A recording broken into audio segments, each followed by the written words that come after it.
Click, click, click, and we're live. We're live. Yeah. Fantastic. So, here's my friend Fauzi, who's a Gora cum Sanatani from Australia. And this is the third conversation that I'm doing with him. And I think there are going to be 300 conversations. There's already been 300 conversations at least behind the scenes. Oh yeah. Those are not for the internet. No, definitely not. Not yet, maybe in the future. Yeah, internet is a pretty sensitive place. It's a sensitive place. For full of very sensitive. Yeah, there's a lot of sweeters on the internet right now. A lot of people that are very upset when a word is said that they don't like. Like people get upset with words. Like it doesn't even matter whether it's on their front door or not. You know, you say something that goes against the grain, and that grain being like some layering of how a government will put in these conceptual ideas around restriction of what you can say and what you can't say. But that's not really Sweetu. That's woke. Sweetu is different. Yeah. Or at least as how I define it. What about the people that participate in that movement, though? Would you consider them to be Sweetus? Sweetu is, word should have meaning, right? A very specific meaning. That's my principle. And Sweetu is somebody who discounts truth because they can't bear the truth, and instead prefers to see nice things. Yeah. Feelings. Whether it's true or not. Feelings over facts. Feelings are, in a way you can say that. Yeah, it's a big problem in the Western lens at the moment. A whole feelings over fact, but that's all like that's all associated with modernity, postmodernism. Like everyone wants to placate the idea of being their own victim and getting some sort of handout, whether that's in a monetary value or in a psychological value for being a victim. Even though they're not, even though there's nothing about them to placate any sort of idea that they are a victim.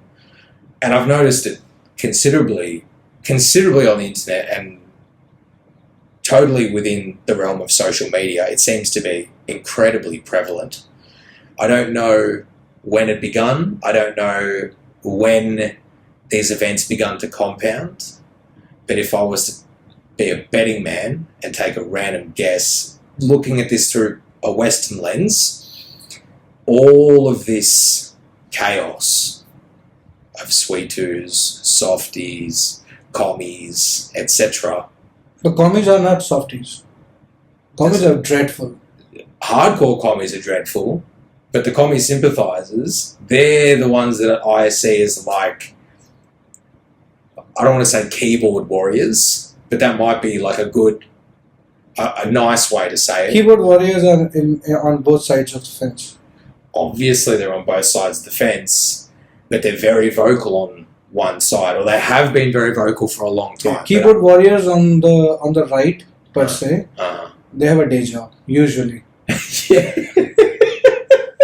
Yeah, it's a 9 to 5, and then they come home and just talk shit for the next 3 hours on Twitter. And as soon as they get married and they try to sort of indoctrinate their spouse into, on their side of the fence.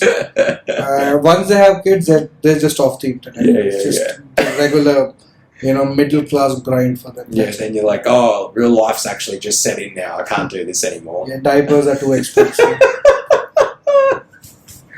Are diapers expensive? Yeah, diaper costs like, I think the premium one costs like 17 rupees a piece. That's pretty expensive. The premium one is the only thing that you should use. Obviously, yeah. And not to say too far in the weeds around like nurture and young and toddlers and babies and that, but it just popped into my head about formula. Mm-hmm. I don't know. I assume formula's widely used here. Yeah. I don't know how widely used. It's very prevalent, like in Australia, and it's very prevalent in Western countries and very prevalent in China. I don't know how massive the industry is here.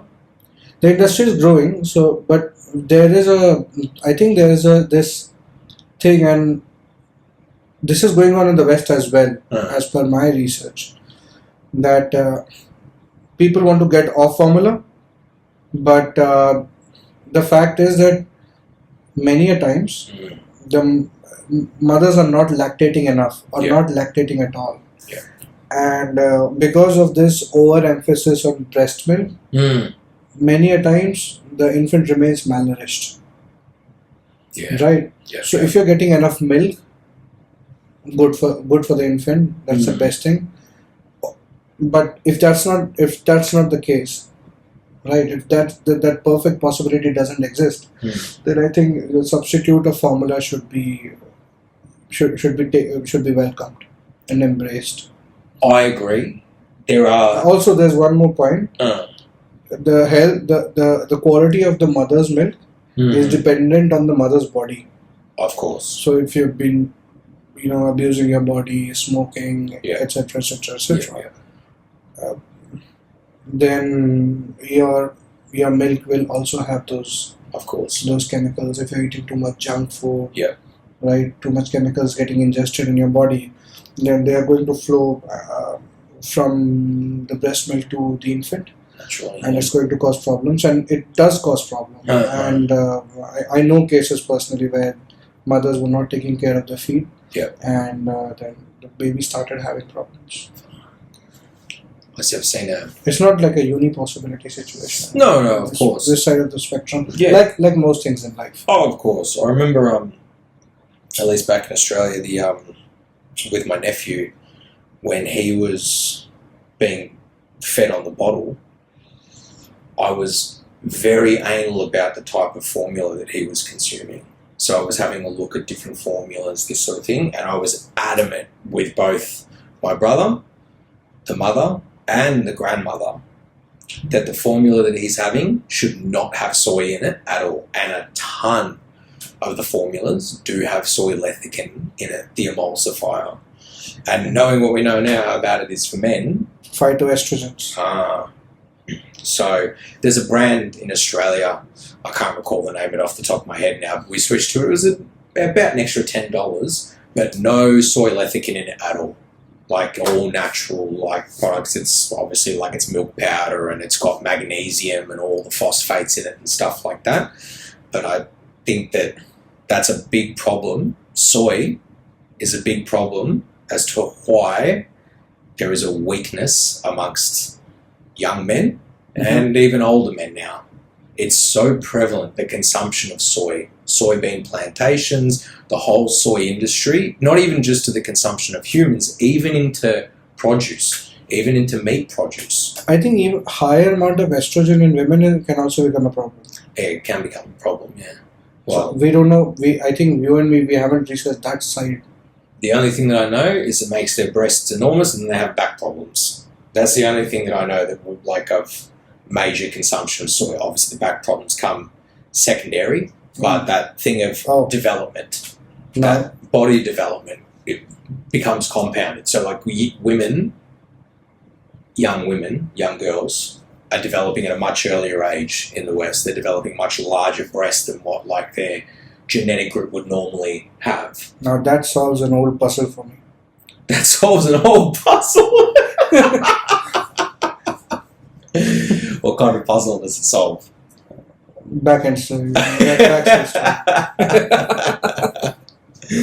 yeah, it's weird how, you look at how men behave these days, and obviously I'm still figuring out the sort of mental framework of the average Indian man, because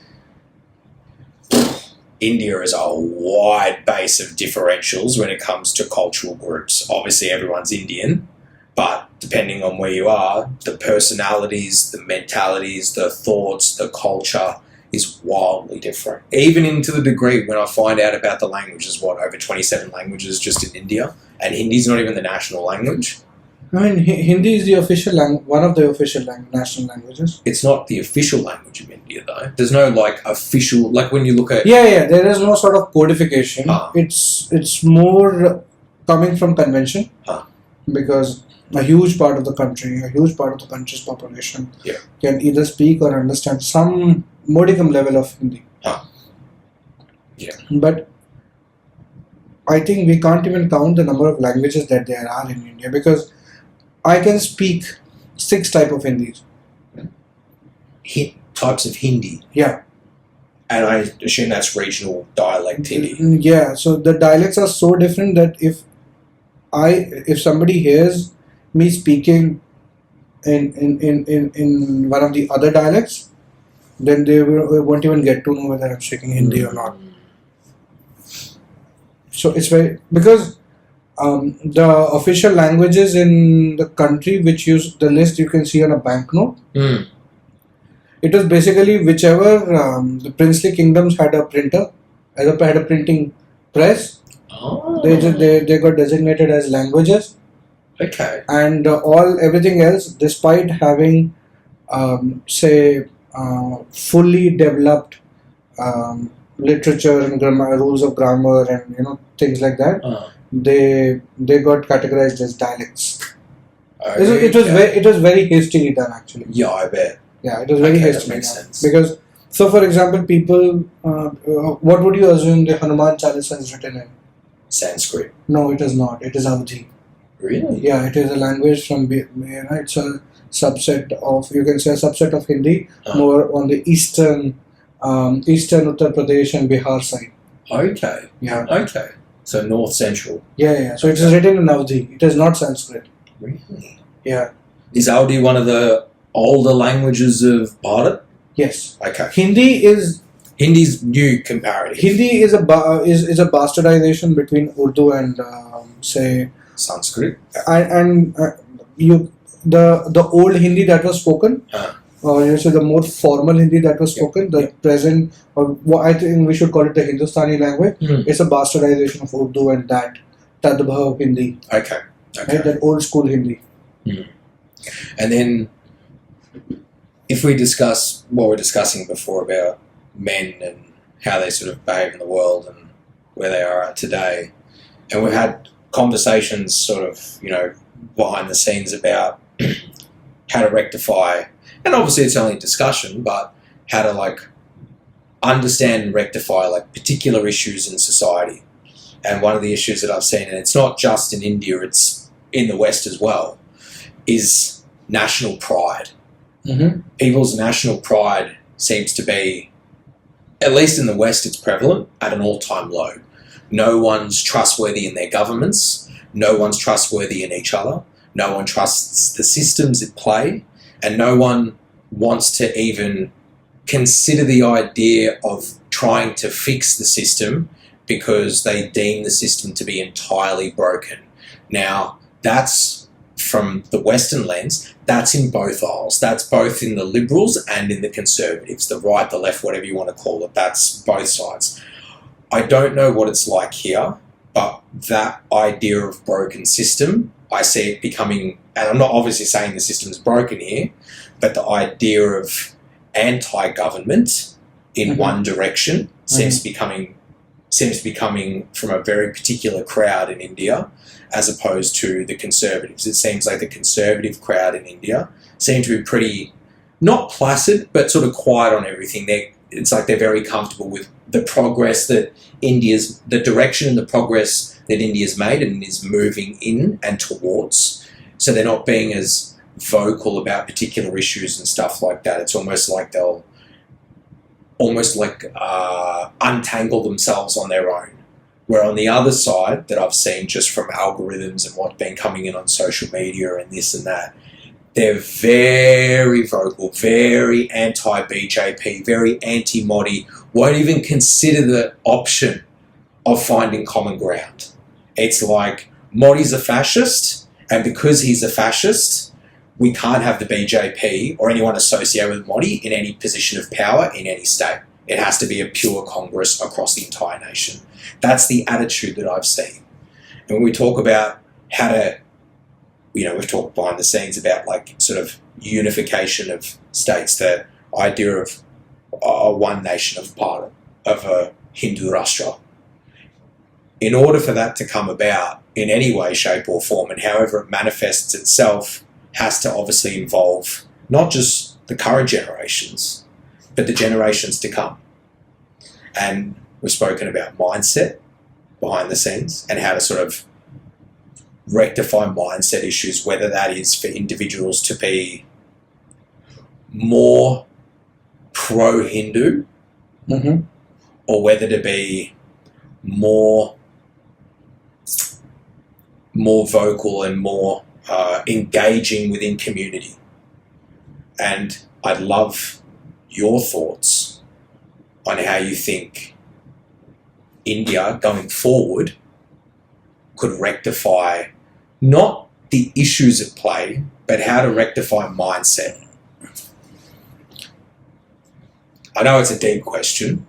Yeah, that's why I'm taking a moment. Yeah, and it's just something that and obviously, like, you know, my engagement, I mean, I've been in India now for 6 months, almost 7 months. But in this time, obviously the sort of the first few months, everything was, you know, sort of nuanced. Like, you know, my sort of journey into Bharat came with a particular flavour that really didn't involve politics. Correct. But this time, this like sort of last 3 months, whether by my own hand or not, or both, I've become a bit more engaged in politics, in Indian politics. And it's, you know, there's that old saying, like, you can forget about politics, but politics never forgets about you. Like, it's always going to be there. So your vantage point into Bharat's culture is very different from a regular person's vantage point, like a regular, say somebody, but a typical white guy, you know, who's coming into this country. Your vantage point of seeing the country has been very different. You didn't go to Delhi or Mumbai, you ended up in Ahmedabad, which is culturally a very different, wildly different, wildly different place. No Goa, no. Yeah, go on. Sorry. Yeah, and the other thing is that yours was more of a spiritual journey that led you to Bharat. So right, your brain is, I don't know if it is, but my assumption is, if it really is, but my assumption is that it's, your lens is colored in that pigment of spirituality, right? And that's how you're seeing Bharat, right? For most people, it comes across as a tourist destination, or they come to Bharat and then perhaps they try to find, then they find spirituality, or they don't find spirituality. Right, so your vantage point is very different. It's not true for, I think, 99% of, or more than that, of people who come here. So that's why you're having these questions. And to your original question, see, there you have to understand that once we became independent, there was a very planned attempt to deracinate the Indian population from having any sort of cultural pride, right? Because the early leaders wanted to look good on the international stage, and so deracination was needed to wash off, especially Hindus culturally, and create a distinction between Hinduism and Bharat. Separation. Now, this was not attempted on any other culture or religion that exists in the subcontinent. I guess primarily because it was assumed that because Hindus are in the quote unquote majority, they have the larger burden to take the civilization forward and form a more liberal and prosperous country. Let's take the best case. However, what I have observed is that it doesn't really work that way. There are supposed to be some hooks that don't let you get untangled from your culture. So if you look at America now, it's a Christian constitution, whether they like to call it or not. Of course, right? You look at England. Again, they have the Church of England sits on, I think, on the high table of the government, as far as I remember. It does. Right? It does, yeah. You have the what is it called? In the House of Lords. Yeah, in the House of Lords. I think there is some number of seats reserved for. I know there are. I don't know how many seats there are though. And the third reach was Catholic. Whether they like to now call it or not, but we know that the reach concordat were there, and the Catholic Church played a pivotal role in indoctrinating the masses towards having a nation that was pure in the Christian sense, and education was one of the domains that was left unfettered into the hands of the Vatican by the Reach Concordat, which is the concordat with the agreement, sort of the treaty between the Holy See and Germany. Now, in India, Bharat, there was a very, very sort of planned detour from any of this kind of cultural sort of overlayer or a religious overlayer or a gloss over the infrastructure of nationalism, the ideological infrastructure of nationalism that people were trying to build. And we were confused initially, right? Because see, we had a very bad experience with the capitalist bloc of the world. Okay. Britishers. Yeah. Right? Naturally. So there was some inclination towards the Soviets. Yeah. Obviously. Yeah. Because we were left with not just a bloody note but a wrecked body overall by the British. So there was some inclination, and then there were the pragmatists who were trying to balance things out, and then there was this what we now call sarcastically called the sepoys, which wanted the Britishers to stay because they had some kind of stake which was taken care of by the Britishers, right? Okay. So the initial polity of India worked in that manner. Then attempts were made in this country to influence things on either side of the spectrum in the Cold War. Right. Yeah.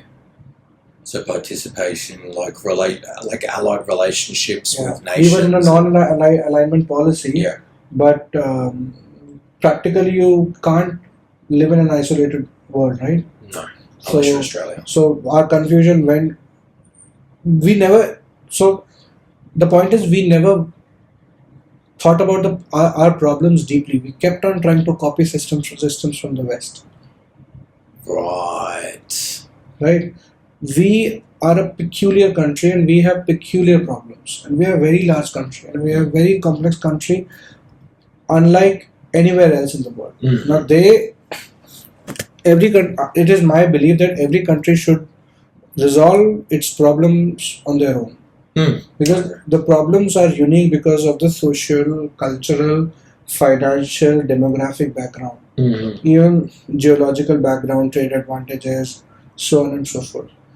It is only now that we have started, I guess, in the early 20th century, that 21st century, that we have started looking at our problems from an Indian lens, or a Bharatiya lens. Yeah. And you see the effects of the deracination process that I have described. I think the government was also very, from the point of view that the cultural uprising, as had happened in, say, Pakistan, Afghanistan, Iran, these are the countries which we were more allied with. At the Pol Pot movement in our Far East, right? Yeah. And the uprisings in China. Yeah. So the politician at that point of time might be taking the best case again, that they might be afraid that a movement with a cultural pride, especially in coming from the with the Hindutva color or a Hindu color, might cause political problems. So they wanted to make a population which just doesn't think. Yeah. And add to that the fragmented nature of the Indian society between castes and creeds and subsets of religion, so on and so forth. So there was a fault line and it was exploited accordingly. It should have been exploited by an enemy. And then when the change of power took place, it was basically the structure remained the same.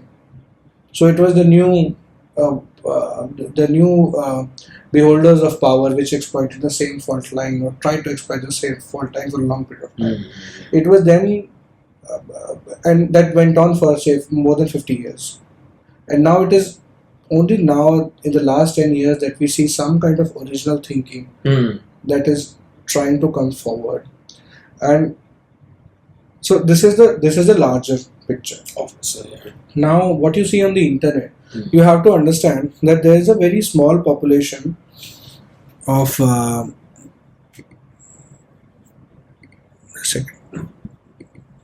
there's a very small population of Indians that speaks English, and a smaller population that is on social media. Yeah. Mostly these are college, with somebody who's done some kind of rudimentary education and all. World over, the middle class the earning people, they are not on social media. I mean, they are not on social media for ideological reasons. No. Right? They don't just, at least this, what I see from my context, as in this society that I see around me, hardly anyone talks about politics on social media. It's about friends, partying, this and that, user stuff. Facebook, Instagram. Especially on Twitter. Twitter is a cesspool. Twitter is a cesspool. Right, so I think cesspool's a nice. I think that's a nice word. That's the nice way to say it. It's a euphemism. Oh, I would say it's like. Honestly, I think that Twitter right now is like an open defecation bin. Cesspool. Yeah. So what you see on Twitter is a very narrow segment of the Indian demographics. A very privileged segment of Indian demographics. And since the time this Twitter has become relatively balanced than other platforms, thanks to the Elon Musk, you are also able to see the pushback that a lot of people are getting. Yeah. Because now more Hindus are there on Twitter. I've noticed there's a lot of pushback. Yeah. They're very vocal and they've read things and their points are clear. Yeah. I mean, my belief is that being vocal on Twitter is not enough. No. And I have a lot of disappointment, but that's just me. But still, you can say it's wildly better from what it used to be earlier. Like people would get banned and all. So yeah, that's my assessment, and particularly about this thing about nationalism. See, there was once a communist professor of mine who told me that religion is real, nation is artificial. Right? And at that time I detested and I protested that comment. Because I used to believe that as Indians we should be Indians first. Yeah. Bhartiyas first.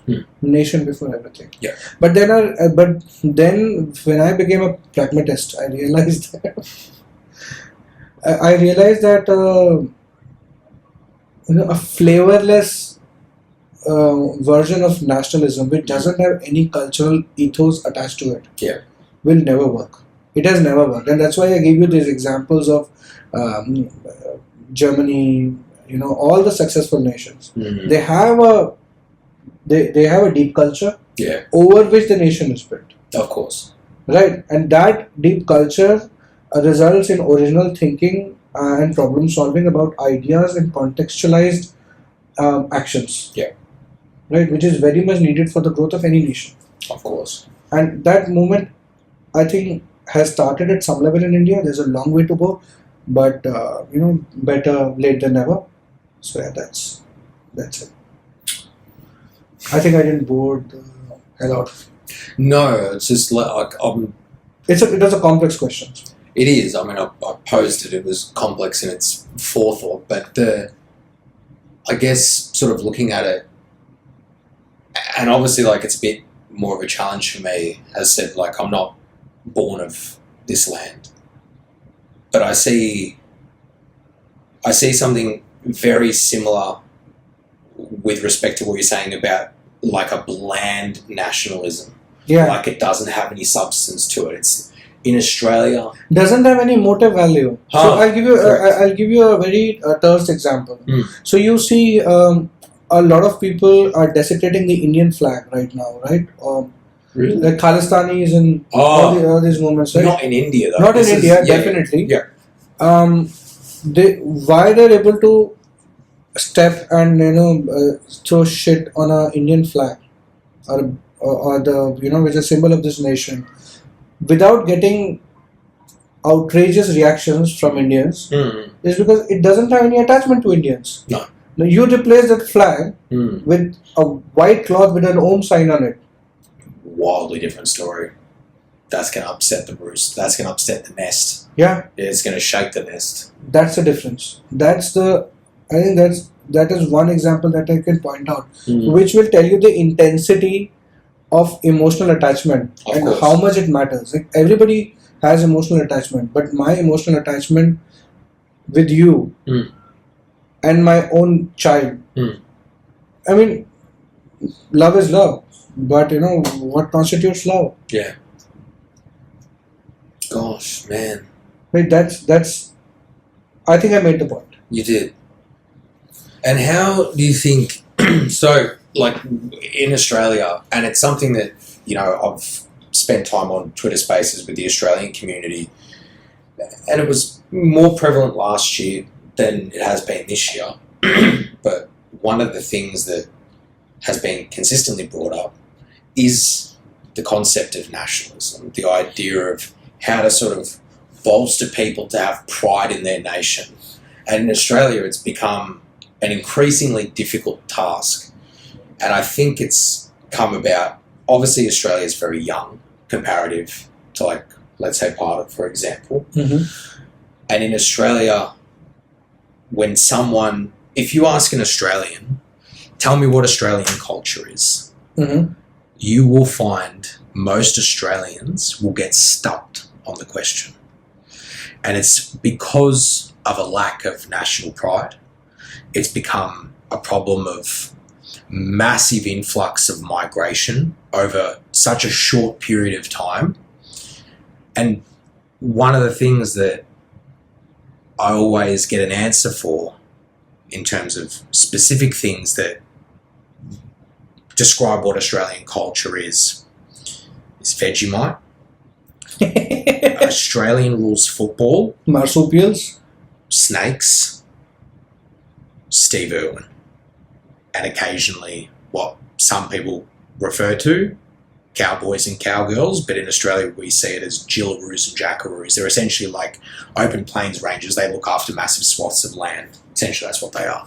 But most Australians don't even know what the terms jackaroo and gillaroos are. Everyone just sees Australian rules football, AFL, marsupials, snakes, spiders, and Steve Irwin. That's what most Australians, or from at least the conversations that I've had and feelings from engaged rooms and Twitter spaces and stuff like that. And when it comes to Australia Day, which funnily enough falls on the same day as Republic Day here on January 26th, Mm-hmm.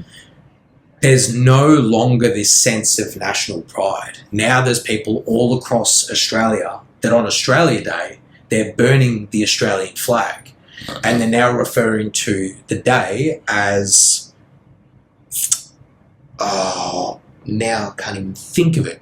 It's to do with basically stealing land from the Aboriginals. Mm-hmm. So it's something to do with like essentially raping and pillaging. So you've got this massive swath of like these hardcore liberal lefties, the pro-Palestine movement crowd as well, that have participated in this, where they'll just go and burn the Australian flags out front of universities, out front of hospitals, out the front of parliament houses in each state across Australia. It's been a consistent thing. And when it's become so prevalent to the degree, and I don't know what it's like here, obviously burning the national flag here is like a big no-no from what it seems. We adopted the British flag code. Yeah, well, Australia got rid So of the we British flag code. we treated. So British were afraid that their flag is going to be desecrated. Ah, So they set some rules, some Yeah. ground rules. of course they did. Right. We copy pasted the same. Only now that some easement. Now they don't even have the rules in their own country. That's different. But we have the flag code. It's criminal. I'm glad you got the flag code. No, but we are not allowed to use the flag in the first place earlier.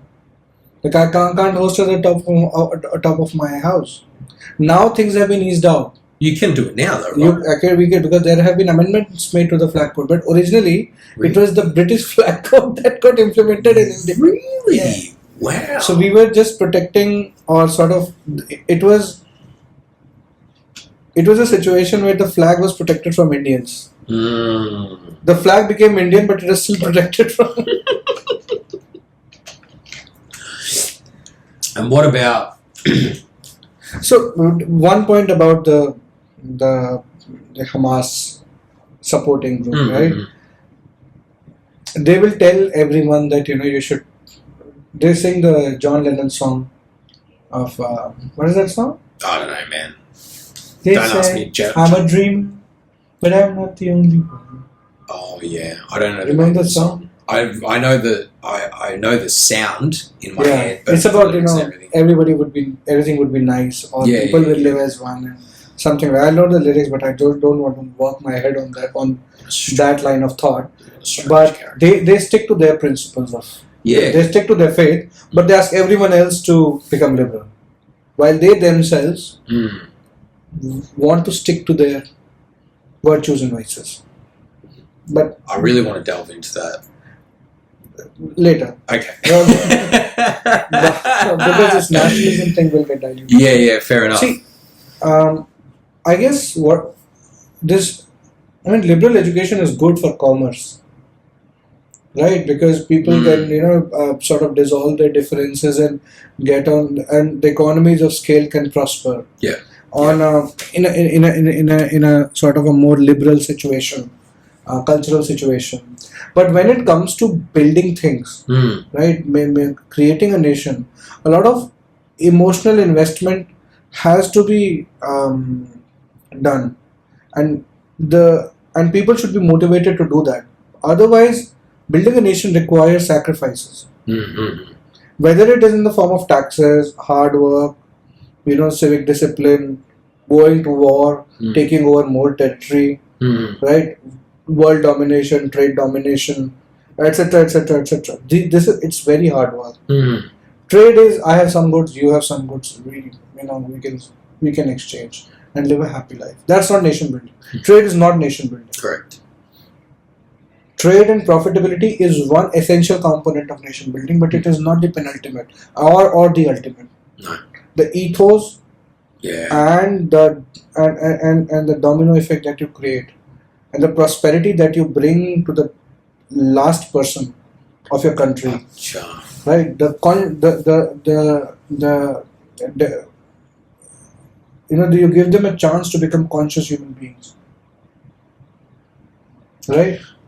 Your arts evolve, your culture evolve, your technology evolves. That's nation building. Yeah. And perhaps you also take that culture and spread it out. Yeah. That's nation building and expansion. Trade is not the thing. No. Right. So liberalism, what it has done is that in the interest of trade, it has again deracinated a lot of population, and we know for a fact that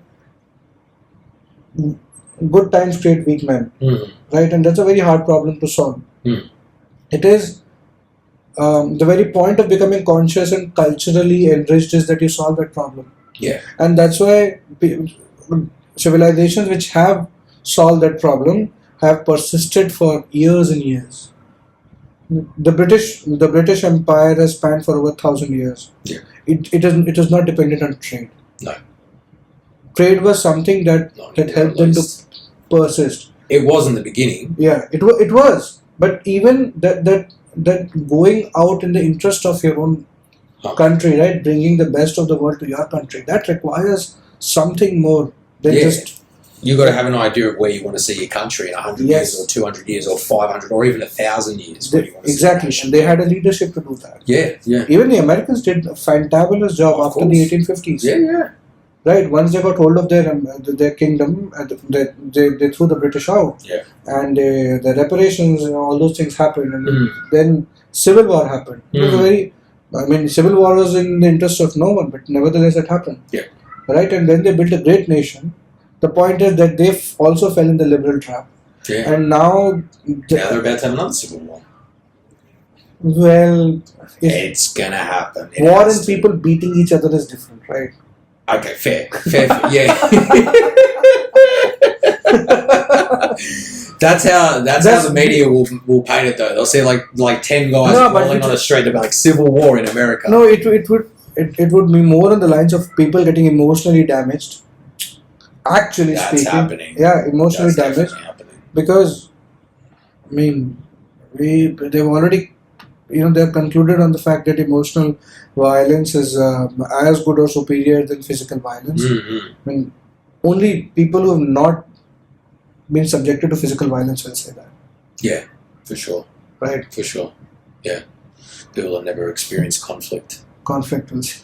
And they've taken the worst things from French culture. That includes everything written down by Michel Foucault. Yeah. And then weaponized it, and like a tactical nuke, bombed themselves with it. So. Yeah, now they're trying to pick up the pieces, and each piece they pick up, they're labeling it as a bigot or a misogynist. It's water. You can't pick it up. Dude, the whole system there. Fluid dynamics. It is like fluid dynamics right now. Which did not develop because the world was a misogynistic place. Well, you know what? The whole idea when you're talking about nation building, one of the things, and I've discussed it on Spaces, and to be honest, it's something I absolutely admire. I think the job, the implementation, the plan and the implementation of the not digital currency like cryptocurrency, but the digital framework for UPI. Digital framework of payments. That has played, from conversations that I've had and from what I've visualized, from what I've observed here, that seems to have played such a significant role in the idea of nation building. Oh, yes. Oh, man. Dude, seeing some average bloke who has a tea stall, yeah? Has a bank account. Now he has a bank account, he has UPI. Once upon a time, people had to come to him. Now Swiggy drivers come, Swiggy delivery guys come, Zomato delivery guys come and pick up. Yeah, your ability to grow, whether that's the individual, their family, or the local community, based on the economic stats, it has had a massive compounding effect in India. And everyone seems to be on board. When you've got, everyone pretty much has a bank account now, except for illegal asylum seekers, but anyone that was here when UPI came into being has, from someone on the 20th story of some mega complex in Delhi all the way to some rural village in the middle of Uttar Pradesh. Everyone's got a bank account, and it has completely changed the Somebody game. was selling chilies and coriander in outside the railway station. And they've got UPI. They've got UPI. My fish guy has a UPI beneath the weigh scale. Yeah. Buy fish, they turn the weigh scale upside down. And you know what? I think that system, right? That integral system of the digital aspect and the economic aspect of building a nation, I think that has also helped. Oh, definitely. With bolstering that idea of nationalism. See, the idea of building a nation has to pay dividends. Of course. Of right? course. Yeah. It should pay dividends. If what are you basically building a nation for? Yeah. Right? For your culture to grow, as well as and that includes you becoming prosperous. Mm-hmm. Because if your culture is growing and you are going poor, there is absolutely some problem. Yeah. Yeah. You have a very rich culture, but day in, day out, your wallet is not a good situation, right?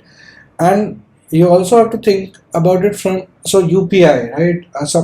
You can only understand the importance of UPI and the magic of UPI once you put it into context. Yeah.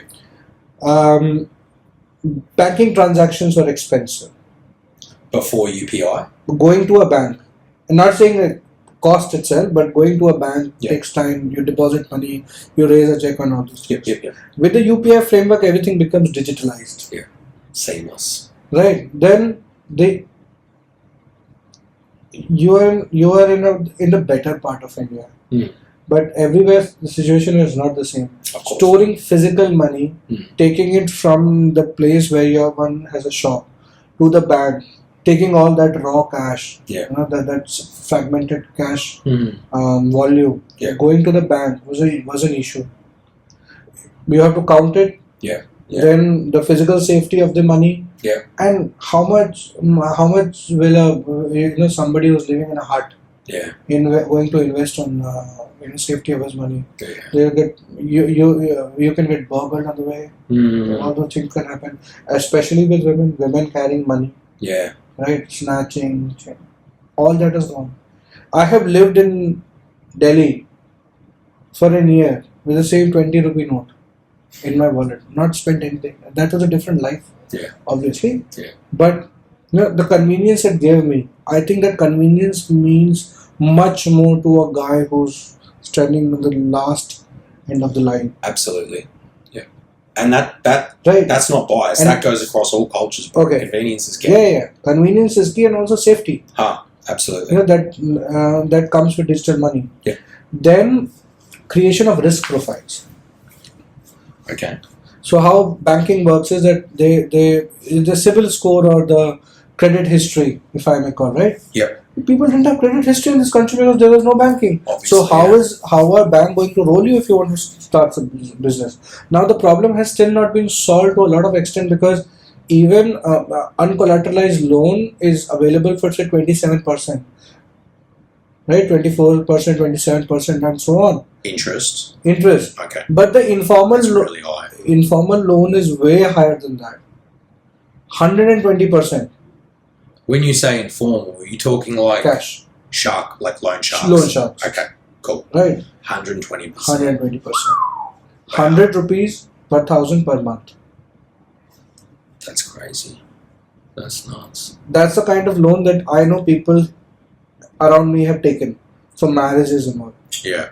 It's backbreaking. 120% is if I had an investment that was going to reap that kind of reward, Yeah. my life would be chill. Mm. Do you think? Right? So 27 or 36% is way better. Obviously, It's way better. And then it's really the obvious. dividends of this people getting on this financial inclusion train, the dividends will come 10 years down the line. When these people would have created 10 years worth of transactions and their credit history would have been mapped, Yeah. then they will be able to get rates, loan at cheaper interests. And then the kids will be able to get loans at cheaper interest and they can become guarantors. Mm. And there would be some kind of saving that will be happening formally. Yeah. Right? And once you have people in the bank, you can sell them a lot of things. You can Mm. sell them insurance and all those things. Mm. But think about a set of people who only have an identity card or before this Aadhaar coming into place. Mm. Because the UPI has been built on two things: unique identity Mm. and internet. Yep. So cheap internet came first, Mm. and all this thing has been built on electricity. Yeah. So first the electricity problem got resolved. Right? Yeah. In the earlier part of the 21st century that Yep. we are living in. Then gradually this internet came in, and internet became cheap. Then UPI came in. So something definitely went right, and there was some amount of leadership shown from mainly BJP. Mm. I can attribute some of it to the Congress as well. Yeah. At some point of time, for whatever interest they did it. Mm. Because you can only earn money, you can only share bread when you make bread, right? Of course. So even if they did it with that motivation, Mm. they did something. Yeah. So gradually this infrastructure has evolved, and it has made a difference to, I think, the largest segment of the largest financially impoverished segment of humanity in the 21st century. I can say that with confidence. Yeah, dude. When you told me, and it was a while ago now, the rate of, not the rate, sorry, but the percentage of people that were on the internet 11 years ago in India comparative to today, like, and when I say the internet, that includes access to Geo or Airtel, access to a bank account, all of that infrastructure, going from 1.5% of the population to well and truly, and look, obviously there hasn't been any census data done nationally to see this, but the current estimates are around 50%, give or take. I reckon they're much higher than 50%. I think so. In 2007, when the 2G scam happened, I remember looking at a statistic which said that internet penetration was about 20% or 22% in 2007. In 2007, yeah. I think now it is about 70%. Yeah, see, I 75%. That's what I think. I know I've maybe heard more, estimates that maybe go like more 45. maybe more now because of UPI. It'd have to be. Because there are people who have bought a smartphone because of UPI. And even the smartphones, dude, even the cheapest smartphone is, like here at least, what's the brand called? 4,000, 5,000. It's nothing. Nothing. Android, have access, sweet. Because smartphone is not just a phone. No. It's a bundle of services. You're not just giving money to get a phone. You're giving money for the camera, and now that brings a whole lot of issues with narcissism. But that's a whole different story. Oh, yeah. But you get a call, you get calling feature, then you get WhatsApp, then the digital revolution. The limbo of the digital revolution is done by smartphones. Yeah, absolutely. Because if you look at smartphone ownership and laptop or computer ownership, there's a wide difference. Massive. I know several people who don't have a laptop, but they have a phone. Yeah, I know a few as well. In Australia, it's quite common now as well. Yeah, but that ratio would be tilted in the favor of smartphone owners, definitely. But there are people who operate their entire business because now of the evolved digital communication scene over phone, over WhatsApp. They'll scan receipts, they'll do this, they'll do that, they'll get all the information, they'll do transactions, banking is done over phone. Yeah. So it's that 4,000 or 5,000 investment is a huge bundle of services. Of course. Even for a vegetable vendor. Yeah. Right, he will get to know the rates of vegetables over his phone. Right, yeah. He will call his associates. So it creates an additional scheme of doing business within itself. Yeah. Right. So from that point of view, that 4,000 or 5,000 is nothing. Yeah, of course. You look at the entire digital ecosystem that's become available in India. Oh, by the way, I just bought underwears off the internet a while ago. Okay. It's just 15. It was 900 rupees. For one pair? No, for two. They're good underwear? Good underwear. I'm wearing one now. One of those. Cotton or... And when I was about to check out the card, it showed me that interest-free EMIs are available. Really? Yeah. 90 rupees a month. Hey, like in Australia, we've got something very similar and many people take advantage of it or leverage it. I think long term it can be problematic. One of the big issues in Australia right now. That's I know it's a completely different subject, but I'm trying to tell you that how much democratization in EMIs. You can buy a chaddi of the internet for 90 bucks. Two chaddis of internet or 90 rupees a month. You're laughing. Without interest. Without interest. Without interest. Because they put an upfront discount which takes care of the interest part. Genius. You want to go on a nice date? Want a new chaddi? 90 bucks.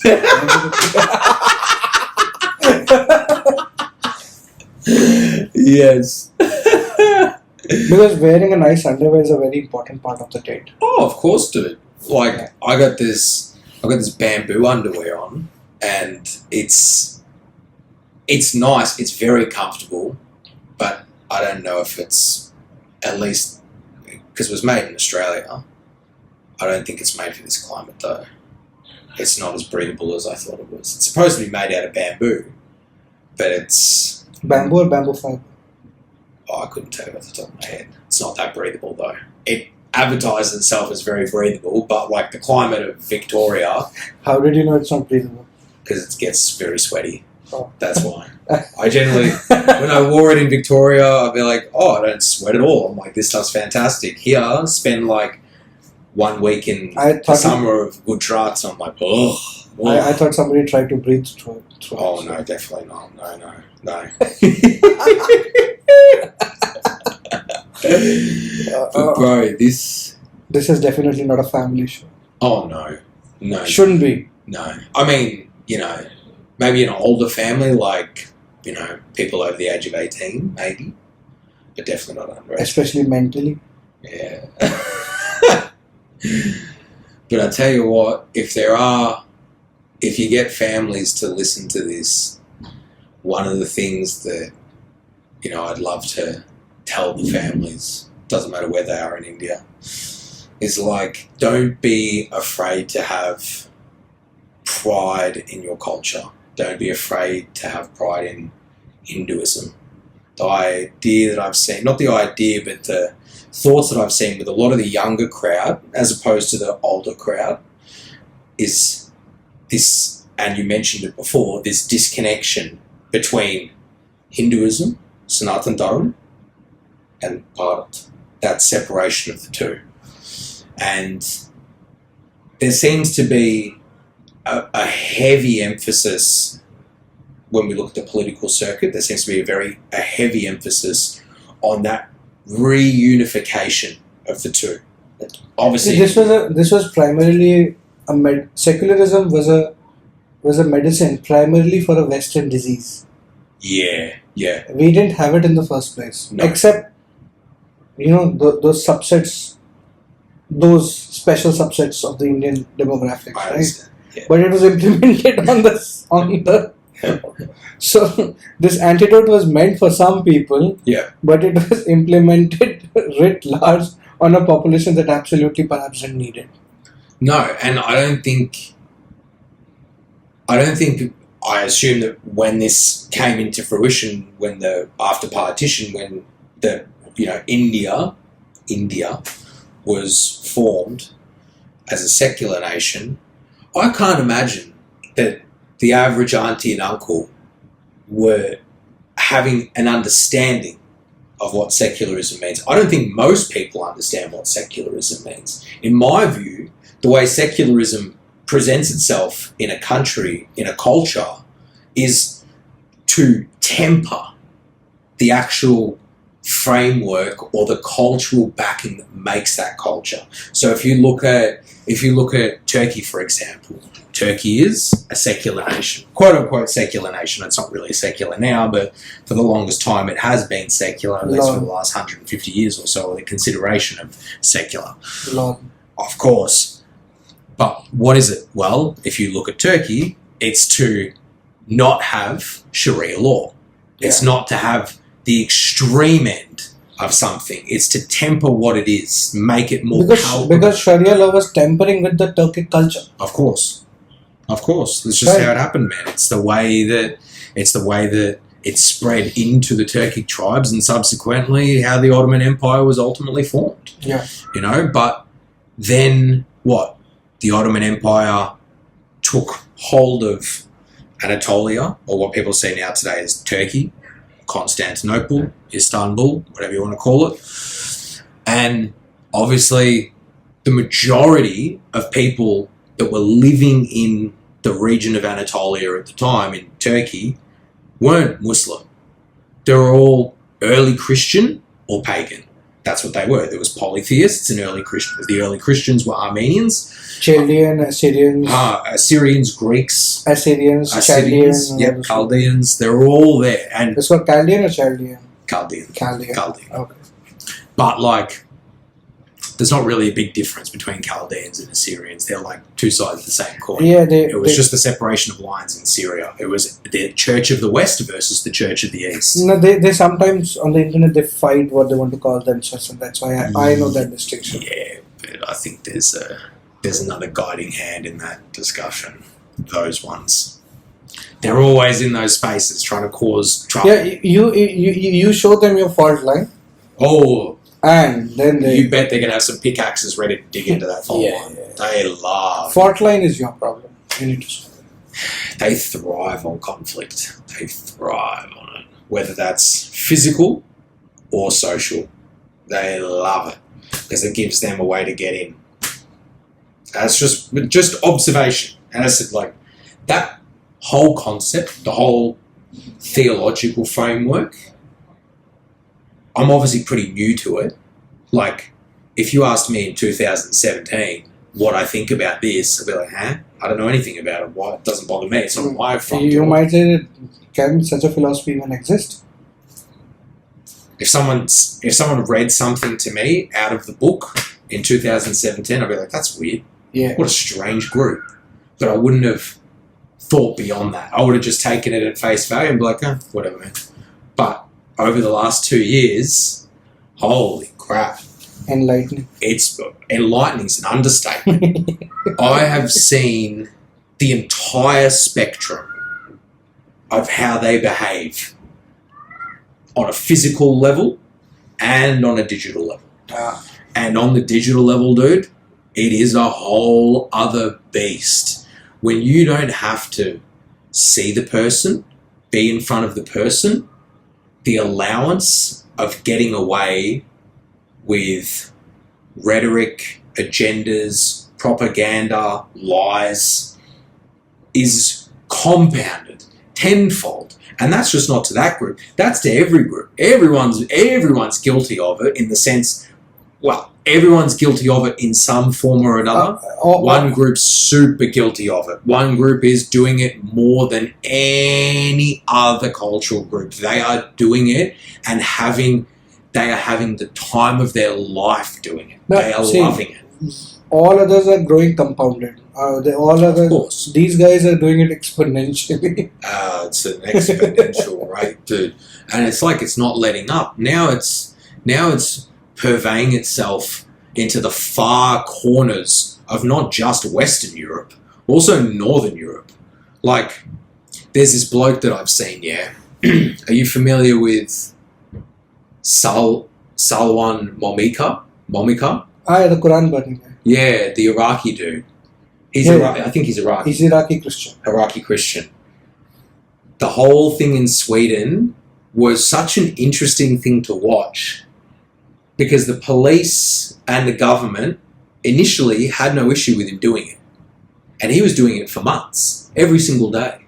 And there'd be police, they'd set up like a boundary area. I saw one video where he ended up, there was some large water body. Yeah. And in the middle of that, there was a small quasi-pseudo island. Okay. And he burned the book. Okay. There. Yeah. And the people crying all around. And then a few of them, they jumped into the pool or whatever it was and they swam across. And as soon as they got to the other shore, they were arrested, beaten up. They're like, just seeing how it's, India's a completely different beast. Like when you talk in excess of 9 figures in a country of 11 figures, it becomes such a difficult problem to manage in a nation where for the longest time that framework never existed. Now obviously it's been here for quite some time, comparatively to the extent... The violence around that has always existed. Of course it's always existed. There are cases in the 1800s onwards. Well, it all started in, 854 AD, somewhere there, conquest of Sind, was the first. No, this issue with books and writing something like Yes. that kind of Okay. killing people for writing a satire over Quran. That's Yeah. been going on in this country for more than 150 years, And it's become, and it's a global problem. of course, it's become very prevalent online as well. You're seeing a lot of people. No, it was done more before. The online thing is that we see it more. Yeah. We But it's don't always been there. see India, the kind of country that we are in. I think we have close to 276 cops per 100,000 people. Yeah, it's not a lot. Huh? It's not a lot. It's not a lot, but it's uselessly low. Then you add to that VIP security and all those. So how many beat officers do you really have? Or that the Indian state is an anxious V2 state. I'm not talking about the BJP, I'm not talking about the constitution, but the limb work or the thinking of the Indian state, how it happens is that it's a very anxious creature. It thrives on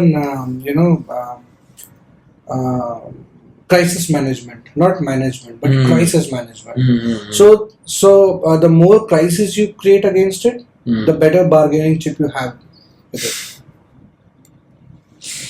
Yeah, that seems to be the case. Right. So That other thought doesn't differentiate between cultures either. so the more nuisance you can create for the state, the more it will bend backwards for you. Yeah. I wish Now, things have definitely changed in the last 10 years. Yeah. Because of the original thinking. Yeah. But still, burning a Quran versus burning a Bhagavad Gita in India would attract different kind of reactions. Of course.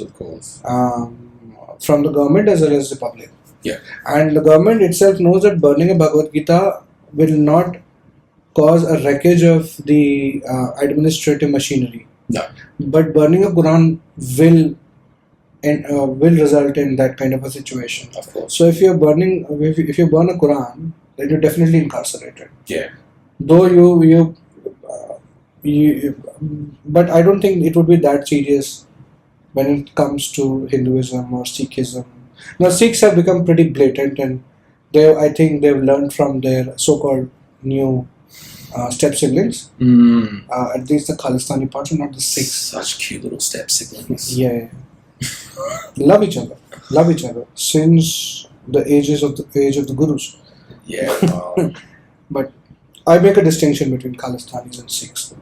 Of course. Like, look. But coming back to the point. But you have to understand that in this kind of an impoverished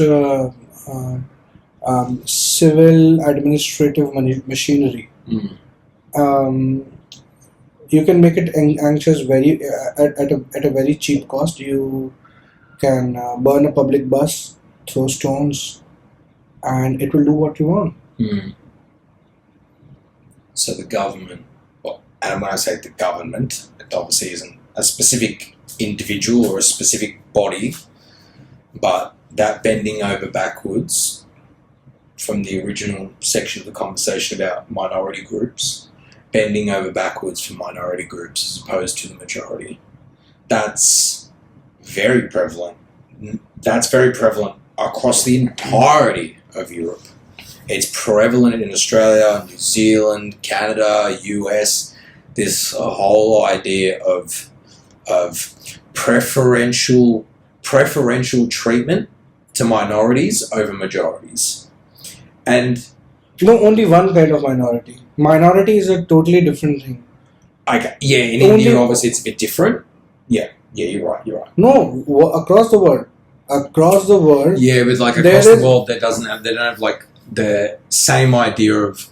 I mean, obviously the British used to have like once upon a time a caste style of system, which obviously didn't differentiate all that much to sort of modern casteism in India as opposed to Vedic casteism. Where?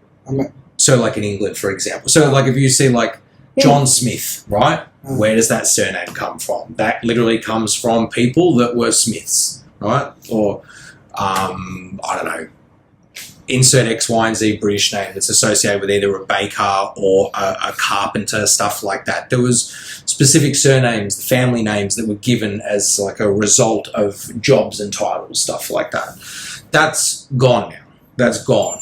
It's gone in the West. The lords and the peasants distinction is gone. But the titles changed, but there's still a familiarity when it comes to governmental structure and citizen. There's still a similarity. You still have things like, let's say in Australia we've got social programs. So earlier they used to have arranged marriages in UK. Yeah. Now they have socially approved marriages. Of course, yeah. Now it's just you can go and write up some paperwork. Socially approved in the sense that who you pick for the marriage is kind of approved by your inner circle. Oh, right. I see. Yeah, and like one of the things that, gosh, it's wildly different here. And Jim Crow laws. Yeah, but that's only localized to America. No, it's just an extension of the apartheid system. See, every country will have a different version of racism, xenophobia, and all, right? Yeah. But the problem is the problem in understanding is that there's always a nuance. Of course. Right? If there was no nuance, things would have been very, very easy to understand. And within that nuance is where this intolerant minority plays around. God, they love to play in that pool. Yeah. It's become really problematic, man. I know, it's just... I think everyone should read this article. The Most Intolerant Wins. Dictatorship of the Small Minority. By Nassim Nicholas Taleb. The first section, how Europe will eat halal. Yeah. And that is another massive, massive problem. I know we spoke behind the scenes about it, but it's something that we've talked a few times about it, more than a few times about it. And the first time you mentioned it to me, this is going back middle of last year, it didn't register with me at the time of like how big that mechanism is, that economic tool. And since then, and in more recent months, just naturally through parts of the conversation, curiosity, go and research this and that, I realise how extensive it is across the world. It's another economic tool. People don't know what we're talking about. Obviously, I mentioned the halal, talk about the halal certification industry. And obviously, when most people think about the halal industry, they automatically just associate meat, right? Whether that's beef, bison, lamb, goat, pig, well, not pig, chicken, sorry. That is a wild one. Obviously not pork. Who knows? I mean, if wheat can be halal, so can pork. Well, if cheese and milk can be halal certified, it's not in the realm of possibility that it can't be something added on in the future. And that's another thing. There's halal prostitution. What? Yeah. The muta marriage. I don't know. Time-bound Sharia endorsed marriages where children have no right for inheritance. Really? Yeah. Oh. Shoot. Yeah. Wow. If that can be halal, anything can.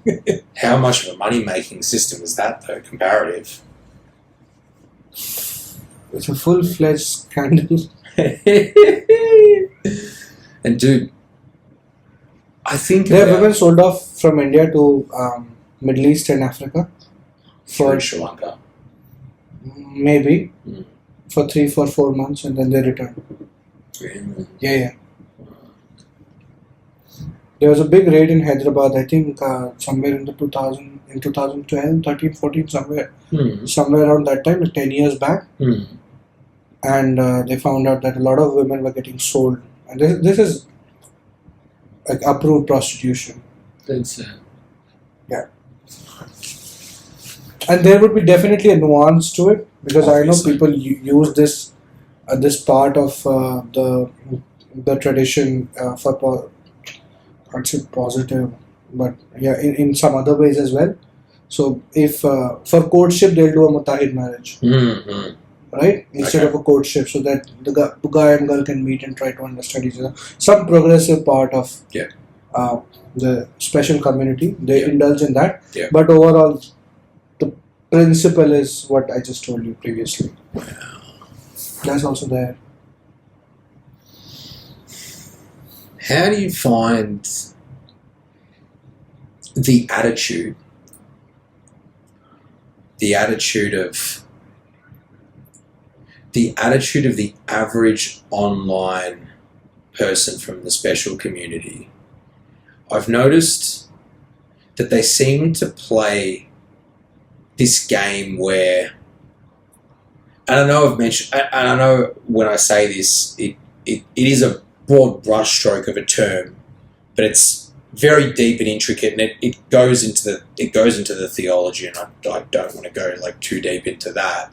Yeah, But boring. yeah, but this idea of expansion on one hand, victim card when expansion doesn't work out on the other hand. Oh yeah, that's very nicely put. And it's been consistent, and it's obviously ramped up in recent months, especially with the whole conflict in the West Bank and Gaza and Israel. It's become incredibly prevalent, and none of the quote unquote celebrities, none of the sympathizers even register or even talk about the nuances of Hamas. They don't talk about the Covenant Charter of 1988. The Covenant Charter of 1988 is dictated by Hamas that there will never be peace with Israel. Yeah. There will never be a two-state solution. That charter's never changed. And they're out here going like, the peace for Palestine, freedom for Palestine, blah, blah, blah. Central tenet is river to the sea. Yeah, of course. River to the sea. Yeah, river to the sea, whatever. You ain't getting anything. It's just, to me, what it seems like now. So let's just. I mean, it's a huge. It's a very. I mean, the first part of the question is that definitely when you're used to getting whatever you want, you get spoiled. And then suddenly things are denied to you. Then you'll be a crybaby. Yeah. And this is a very improper way of putting the human travesty that has happened because of the actions of Hamas. Yeah. Right? Yeah. But then Hamas doesn't exist without the support of the people. Correct. Right? Absolutely. The militia and the ranks Mm-hmm. come from the people, and people are out there supporting it, donating their children to Hamas. And if you take an attempt to hit out at a hornet's nest, there will be consequences. Yeah, absolutely. Whether even if a small child in your family did that, it went. A hornet is a hornet. Yeah, man. And I think it was more than a hornet's nest that there's a lot of violence that happened on 7th of October. Oh, yeah. But I think that's the unimportant part in that everybody knows. Yeah. The more important part of your question is celebrities. See, celebrities are socially important people, but that doesn't make them wise.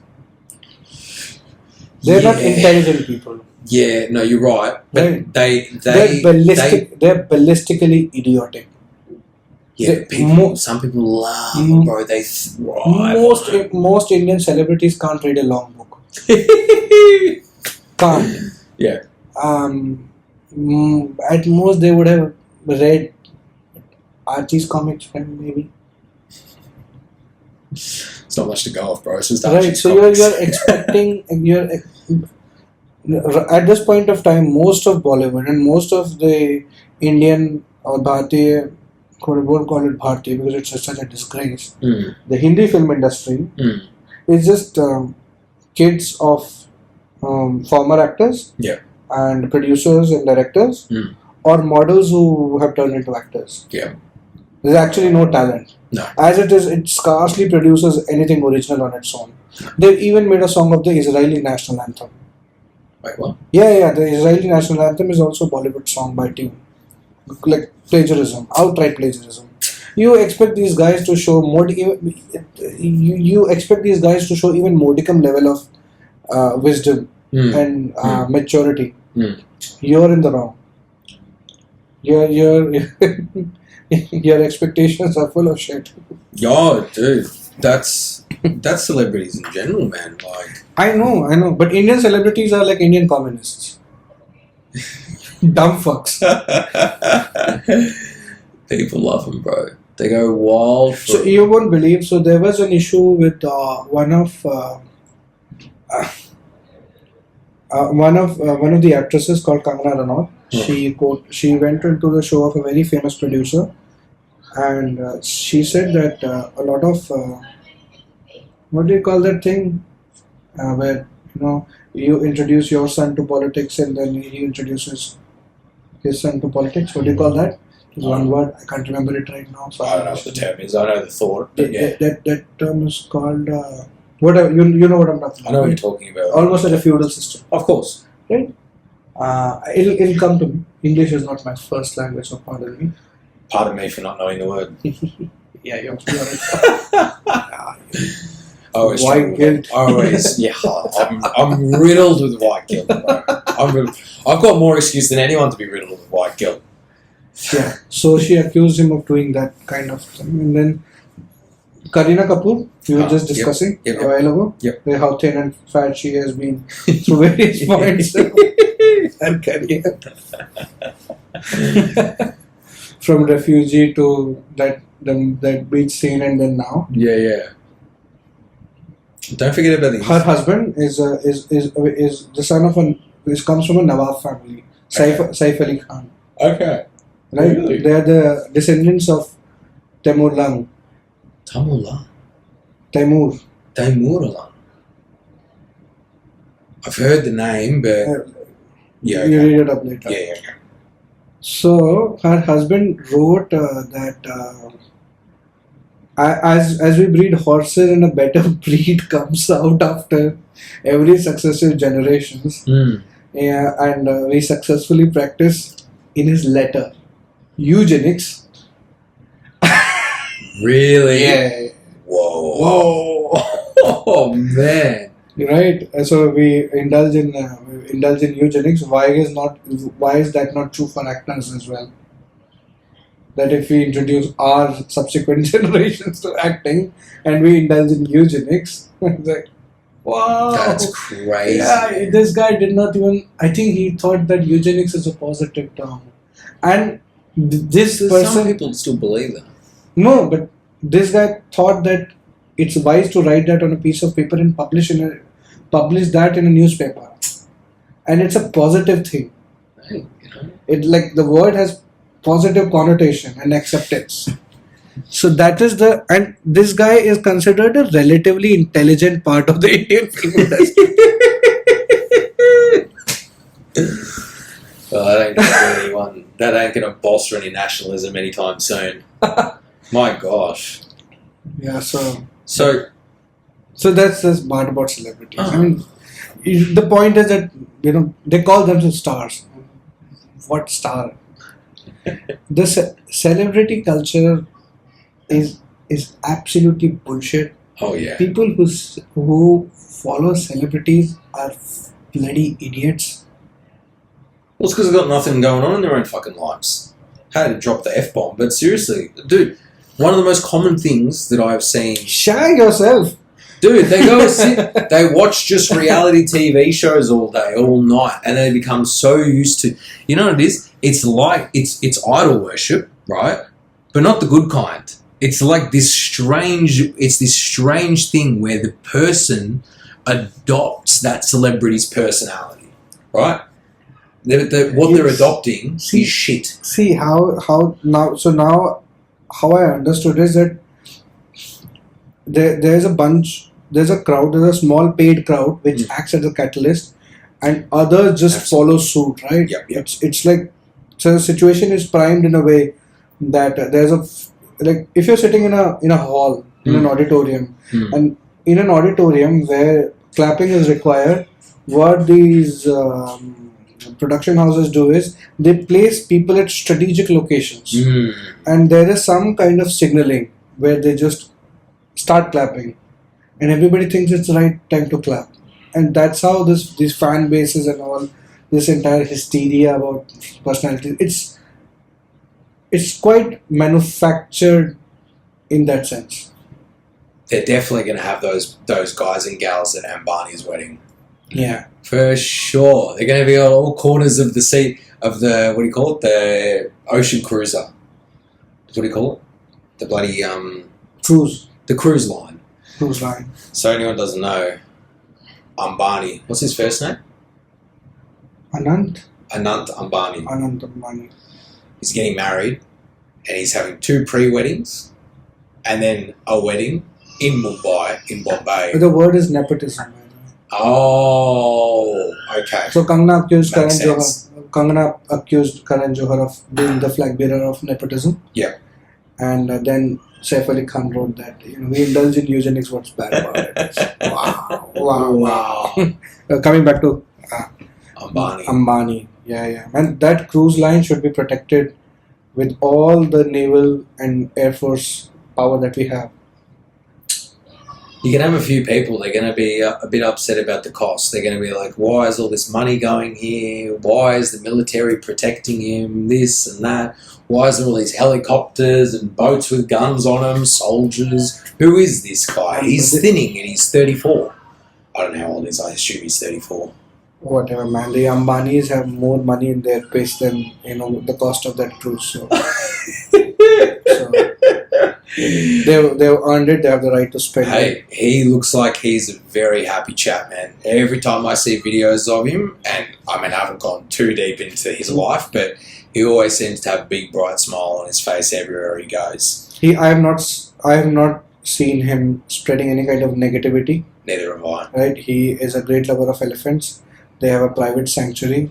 Really? They have a private wildlife sanctuary, and he has preserved an elephant population there. And it's quite state of the art. That's it. Yeah. Wow. He's done a lot of. I mean, instead of wasting his money over say gambling or anything like that, this guy is doing.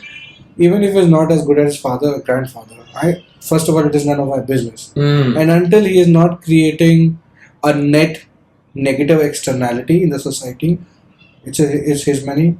Yeah. Pay your taxes. Yeah. Do whatever you want to do with your Yeah. money. And the Ambanis is a very charitable family. Yeah. They do a lot of charity. Fantastic. I mean, they can be accused of crony capitalism, whatever. Who doesn't do it? I mean, Western billionaires do it much worse than the Ambanis, perhaps. I would say so. They do it without any question. The Ambanis, if you want to look at them, they're a very tightly strong family. They at least try to impart good values to their kids. Yeah. That's fine with me as a citizen. Hey, dude, I didn't even know that he has negative externality till it doesn't hit that block. I'm fine with it. Hey, as long as he's not investing the company's money into foreign war efforts like American companies do, then I don't really have a quarrel with that. Yeah. Like, it's very prevalent in the West for these massive conglomerates to be part of this geopolitical system of, because I'm just going to call it the war machine. Everything becomes part of the American expansionist regime. Yeah. That's the problem. Global I mean, police we should definitely have, Bharat should definitely have an expansionist regime. But Dharma, but it should be dharmic. Yeah, I agree. And even if we go to a war, it should be a war for dharma. And resources. I mean, war has to be fought on its own merits. Of course. But the cause should be dharmic. Yeah, I agree. But obviously Hinduism, it doesn't proselytize, at least in the same concept as how you would see proselytization amongst Abrahamics.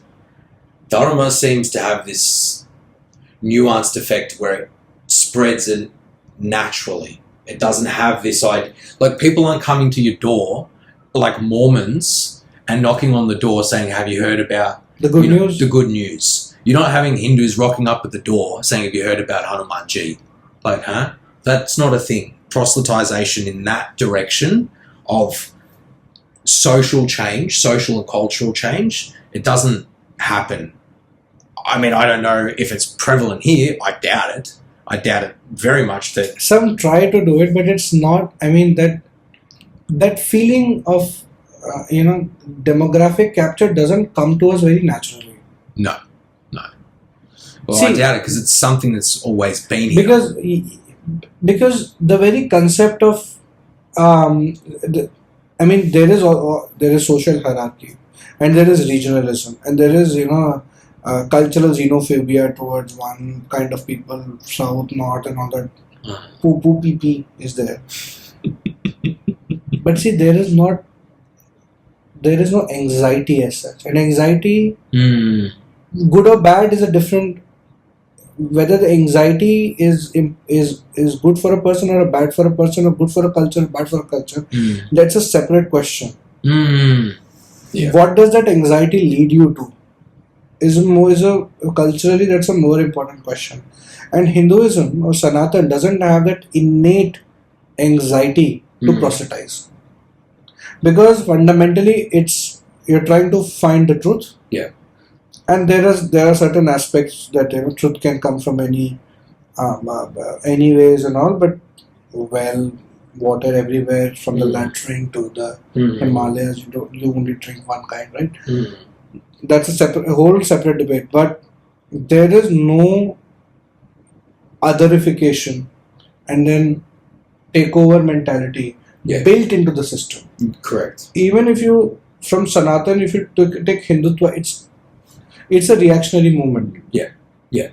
Right. When the fulcrum, when the fiber of the, and this is the last piece of fiber that we have right now, the society started getting disintegrated, then it's like a automatic reaction to preserve itself.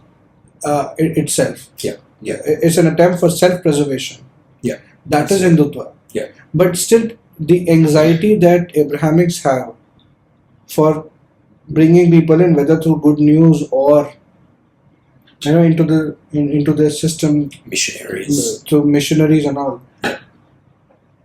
Hinduism fundamentally believes in making people better seekers. Yeah. And there are subsets of Hinduism which absolutely don't align to that generalization. Yeah. And it's a broad generalizations, and there would be contradictions in the subsets. Yeah. But the overarching theme doesn't have any central tenet of proselytization as such. Yeah. And that's a fundamental difference. It doesn't have that anxiety. I didn't have that anxiety that I should make you Hindu. No. I haven't even asked you, I guess till now, whether you are a Hindu or not. I don't even know, bro. Like, to me... Exactly. That abstraction. See... I'm Sanatan. You are Sanatan, and difficult thinking only happens in abstraction. Yeah. You can only come to the best of your ideas in abstraction. Hinduism is a substratum that allows you that ambit of abstraction, and it is definitely not for everyone. No, that's my assumption. Yeah, because there are people at different stages of development. Yeah, right. Spiritual. And for some people, you need to give them a list of things to do and not to do. Yeah, and then they need to evolve. Yeah, but the Abrahamic system is definitely not a good idea. Well, because the Abrahamic system, because of the innate anxiety to convert. Yeah, not make them seekers. Because the seekers part, you're absolutely correct. Because only when you're a seeker, can you realize truth. If you've already taken truth as it is through the Quranic verses or the Nicene Creed and so on, then you put a full stop. Yeah. You put an intellectual full stop. Yeah. And there's no differential, there's no deviation. This is the rules that are outlaid, and this is the things you must follow. Also, it doesn't work. Yeah. It fundamentally doesn't work because... Of course it doesn't. Because of the diversity of... sometimes the group differences between Abrahamics are more than the intergroup differences within Christianity or Islam or the pagan faiths. If you go to Africa, they are going to the churches as well as doing ancestral worship. There's a complete violation of, I think, the second, the 10 Commandments. I think adultery.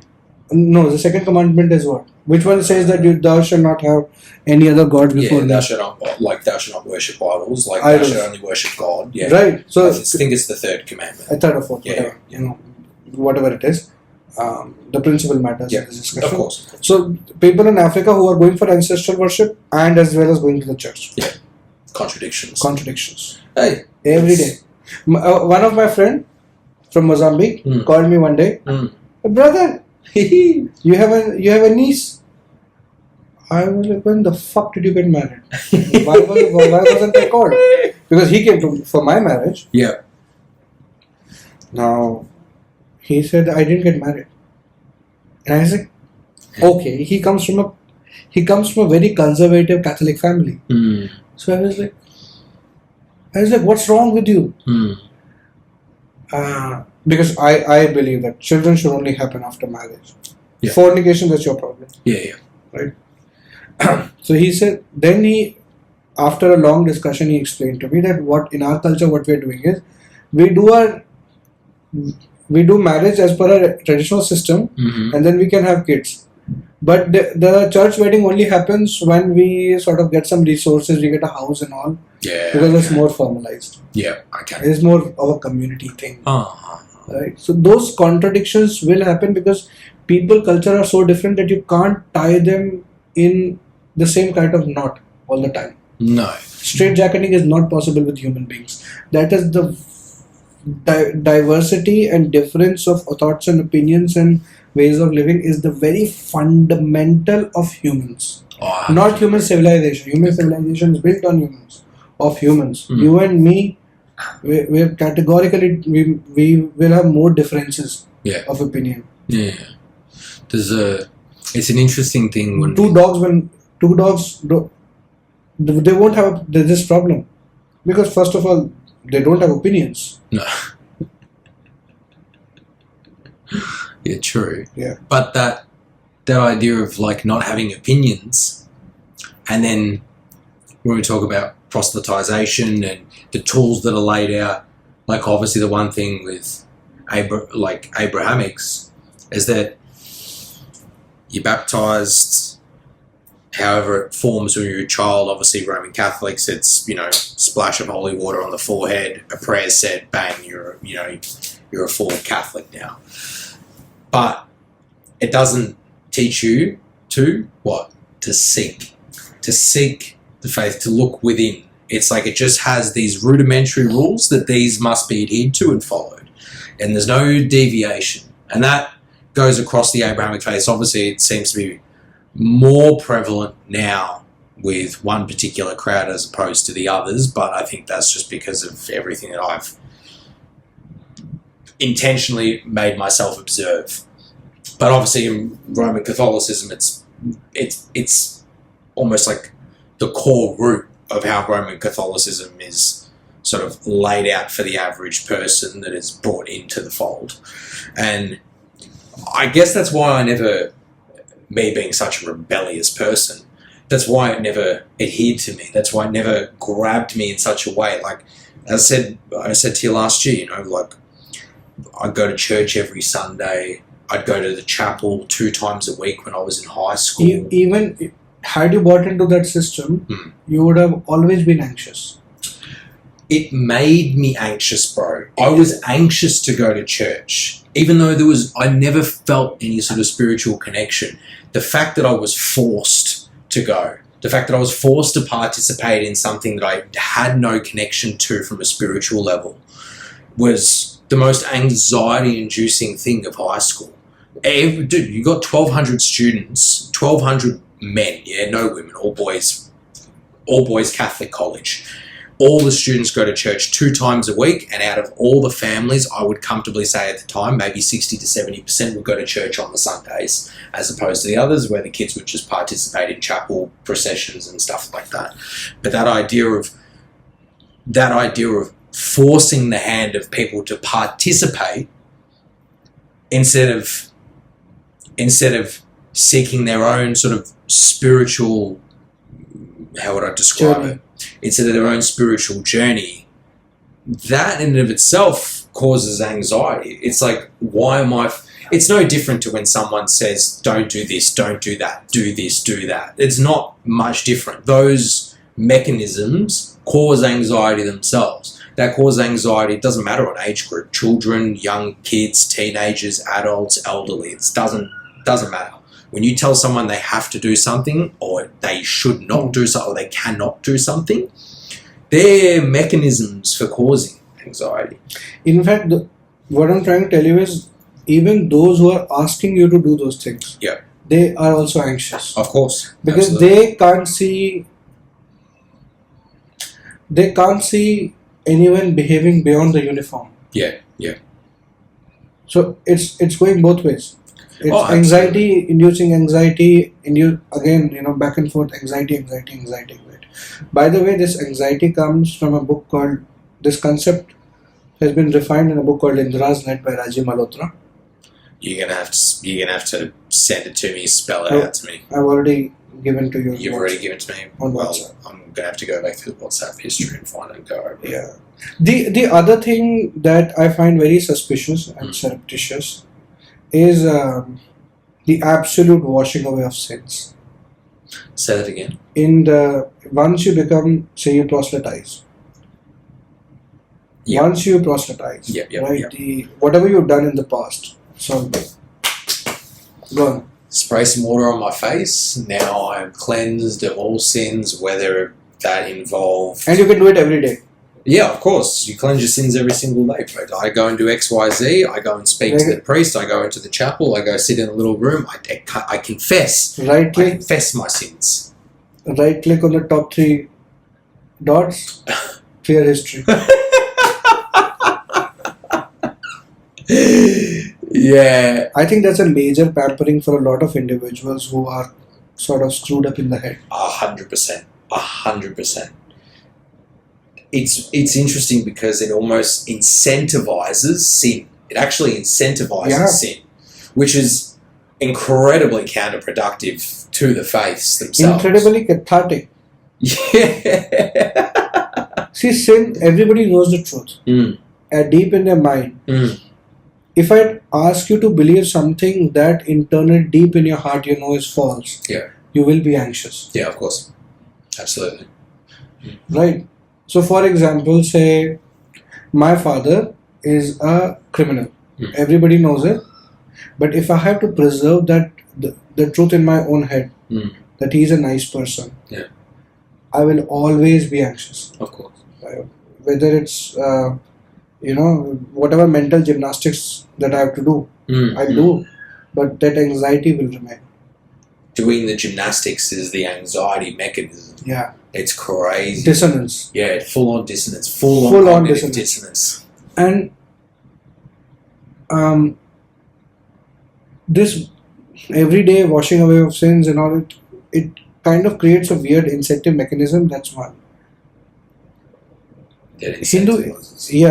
Hinduism doesn't have this. No part. No. I mean, if somebody even creates you have to face your karmas.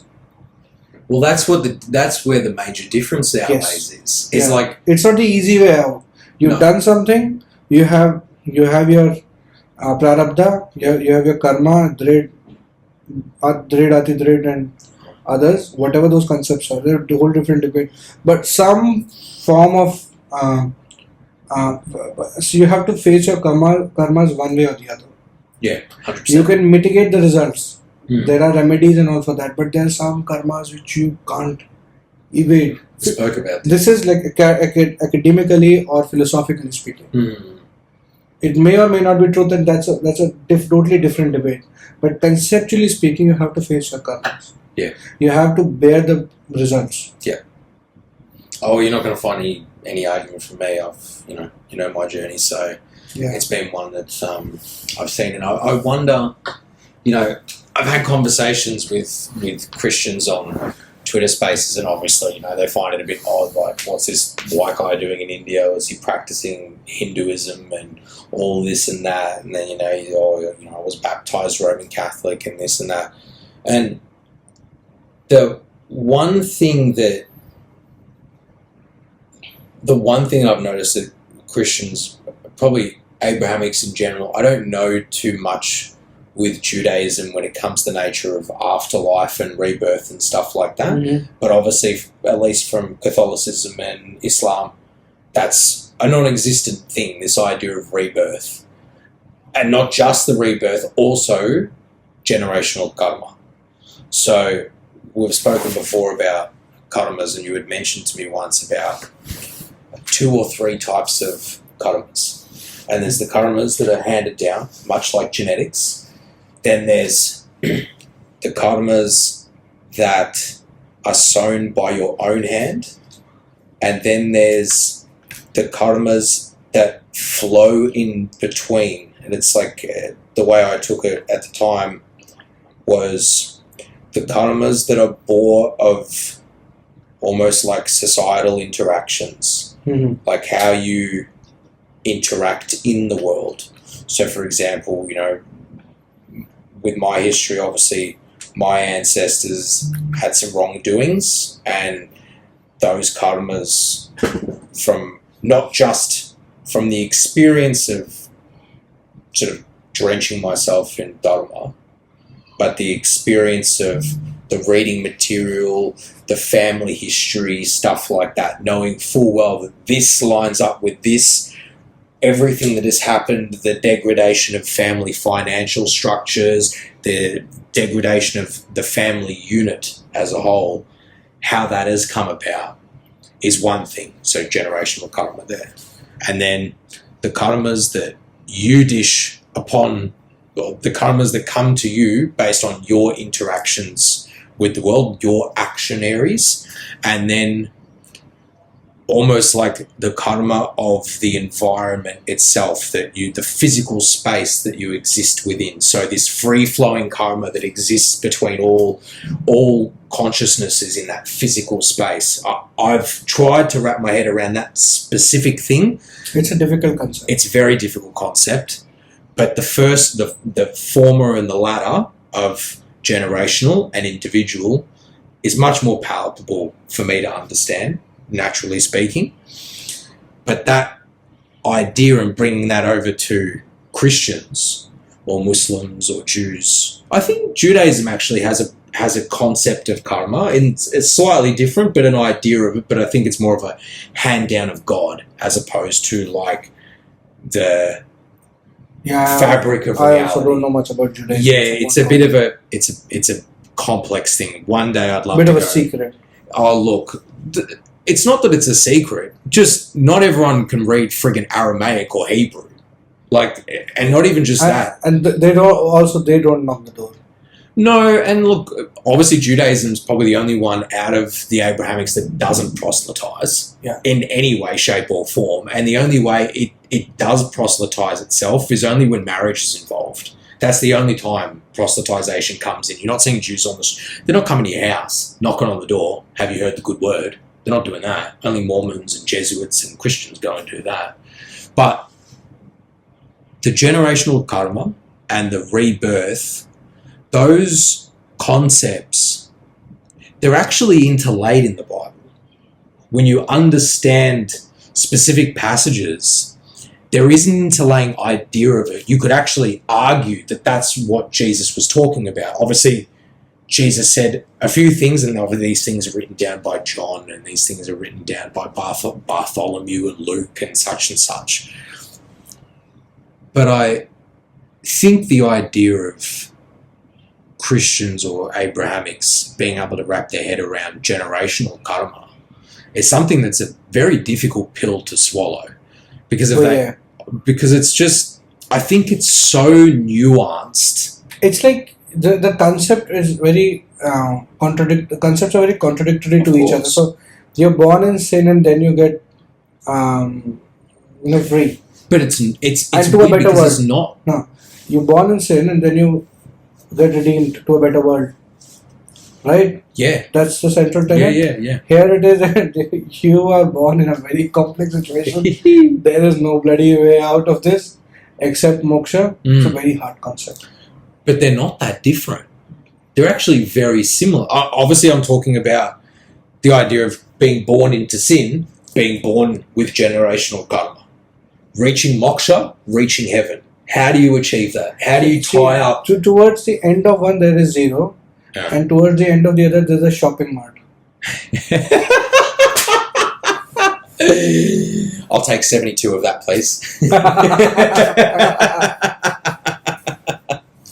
Can I exchange the 69th and the 8th? They're black.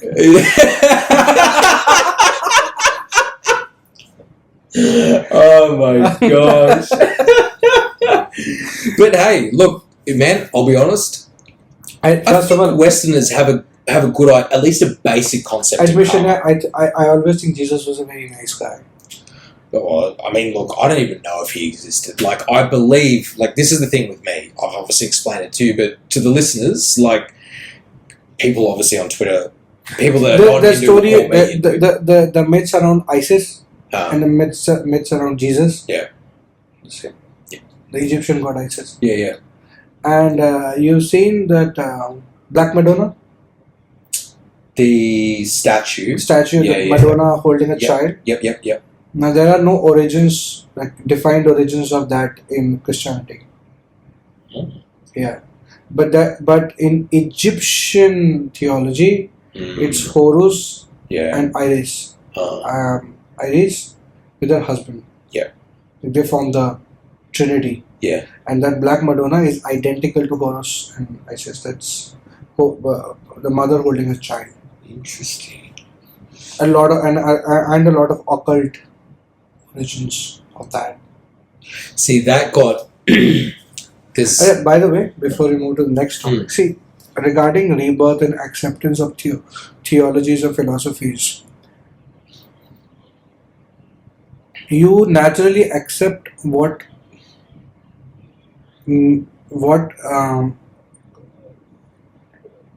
creates a better sense of the world around you, right? So if you want to believe in the Abrahamic side of things, you need to unsee a lot of things. Oh, for sure. Everybody knows that almost everybody knows that there are rebirths. Yeah. Everybody's seen it. Yeah. There are cases in America. There's one fine case where there was a lady who lost 3 children in a car accident. And after some years, 3 identical children were born to her, triplets. Yeah, identical. And rebirths, everybody knows about it. Yeah. Right. So you have to unsee that. Mm. You have to unsee ghosts. You got another one as well. Right. If you look at You have to unsee things like occult. Mm. You have to unsee things like going to a particular temple and you're getting healed. Yeah. Healed there. That's reality. You have to unsee that. Because because you have accepted one truth to be ultimate. You have to unsee a lot of things which you can't do as a human being. Again, anxiety. You got some sort of consciousness, and then you found that the present system of philosophy that you or your culture is adhering to is inefficient in explaining the things that were happening around you. Yeah. And that's why you went out and seeked. Yeah. That very fact makes you a Sanatani, that you sought. It's weird though how where it landed immediately. Like before I came back, I would say came back. I made the account in 2012, but realistically, I never used it. So I say came to Twitter in late 2022, like December 22, and then into the early 2023. We started speaking in 2023, right? Early 2023, around like February, March. Feb. Yeah. And that point, the point of when I had begun coming to Twitter, the months leading up to it, that was the darkest points of my life. Yeah, we discussed. And the way that transition happened and how all this came about was like, it was almost like a light bulb of, now it's time to leave the nest. Now it's time to actually go out and make something of yourself. Now it's time to go out and actually seek what you've been seeking all along. And I get a little emotional, bro, when I think about it, because every time I think about this specific thought, I always go back to the conversation we had about my issues with sleep, with night terrors and sleep paralysis, and how I decided then and there through that experience where, I don't know, I mean, if anyone hadn't listened to their first podcast that I did with Mahabhoomi, it was sort of discussing how I came into this fold, and I guess I'll just give a quick little rundown of it. So I was in a pretty dark time, as I had mentioned. Came back to Twitter, just out of pure happenstance. Fell into Twitter Spaces with the Hindu community, both with Indians in Bharat and the diaspora community, and within 2-3 months, my life had massive shifts in the spiritual realm, seeing things that were happening in my own house, and then I was suffering with night terrors. This was consistent for a long time, and then Krishna came to me, in this weird conscious state that I was in at the time. I was between being awake and falling asleep, and that's when I would always have sleep paralysis and night terrors. I was unable to move, and the room would get cold, and I'd have these dark thoughts that would permeate into my mind, and that would set the tone for the next day. That would set the tone for the next day every single time. You know what the tone for the next day was? Do absolutely nothing, jerk yourself off, play video games and eat food. That's what it was. And then this particular thing happened, this particular event, and when it happened, man, that's when everything did a complete 180. And obviously there was the initial inception into that was Hanuman Chalisa. Seeing the effects of Hanuman Chalisa, the fixing of electronics, the flickering lights, the headphones, the Wi-Fi, the energy in the house, the personalities, how my mum was behaving, how my brother was behaving, how people that came to the house were behaving, how I was behaving. And then after one Hanuman Chalisa, bro, there was a massive shift, and I noticed it within 2 days, dude. I noticed it the next morning. And after that, then what? Within 2 weeks of that first Hanuman Chalisa, that's when the event with Krishna came in. Yeah. And since then, dude, my conscious mind has been in a modicum of peace. Obviously, there's stressful factors that come in, like anything, naturally speaking, but in terms of where my mind's at and how I interact with the world now has come as a result of Dharma. It's come as a result of Sanatan. And man, I'm glad. Bro, thank you. If it wasn't for you, bro, I wouldn't be. Honestly, okay, I can attribute the initial inceptions of the journey to some people, right? Yeah. So like Duke and Sammy and some others that were all intermingling with on Twitter. But in terms of my actual development into it, instead of people just telling me things, it's you, brother. So thank you, man. So I think you revealed a new new version of Hanuman to me, which is Hanuman the electrician.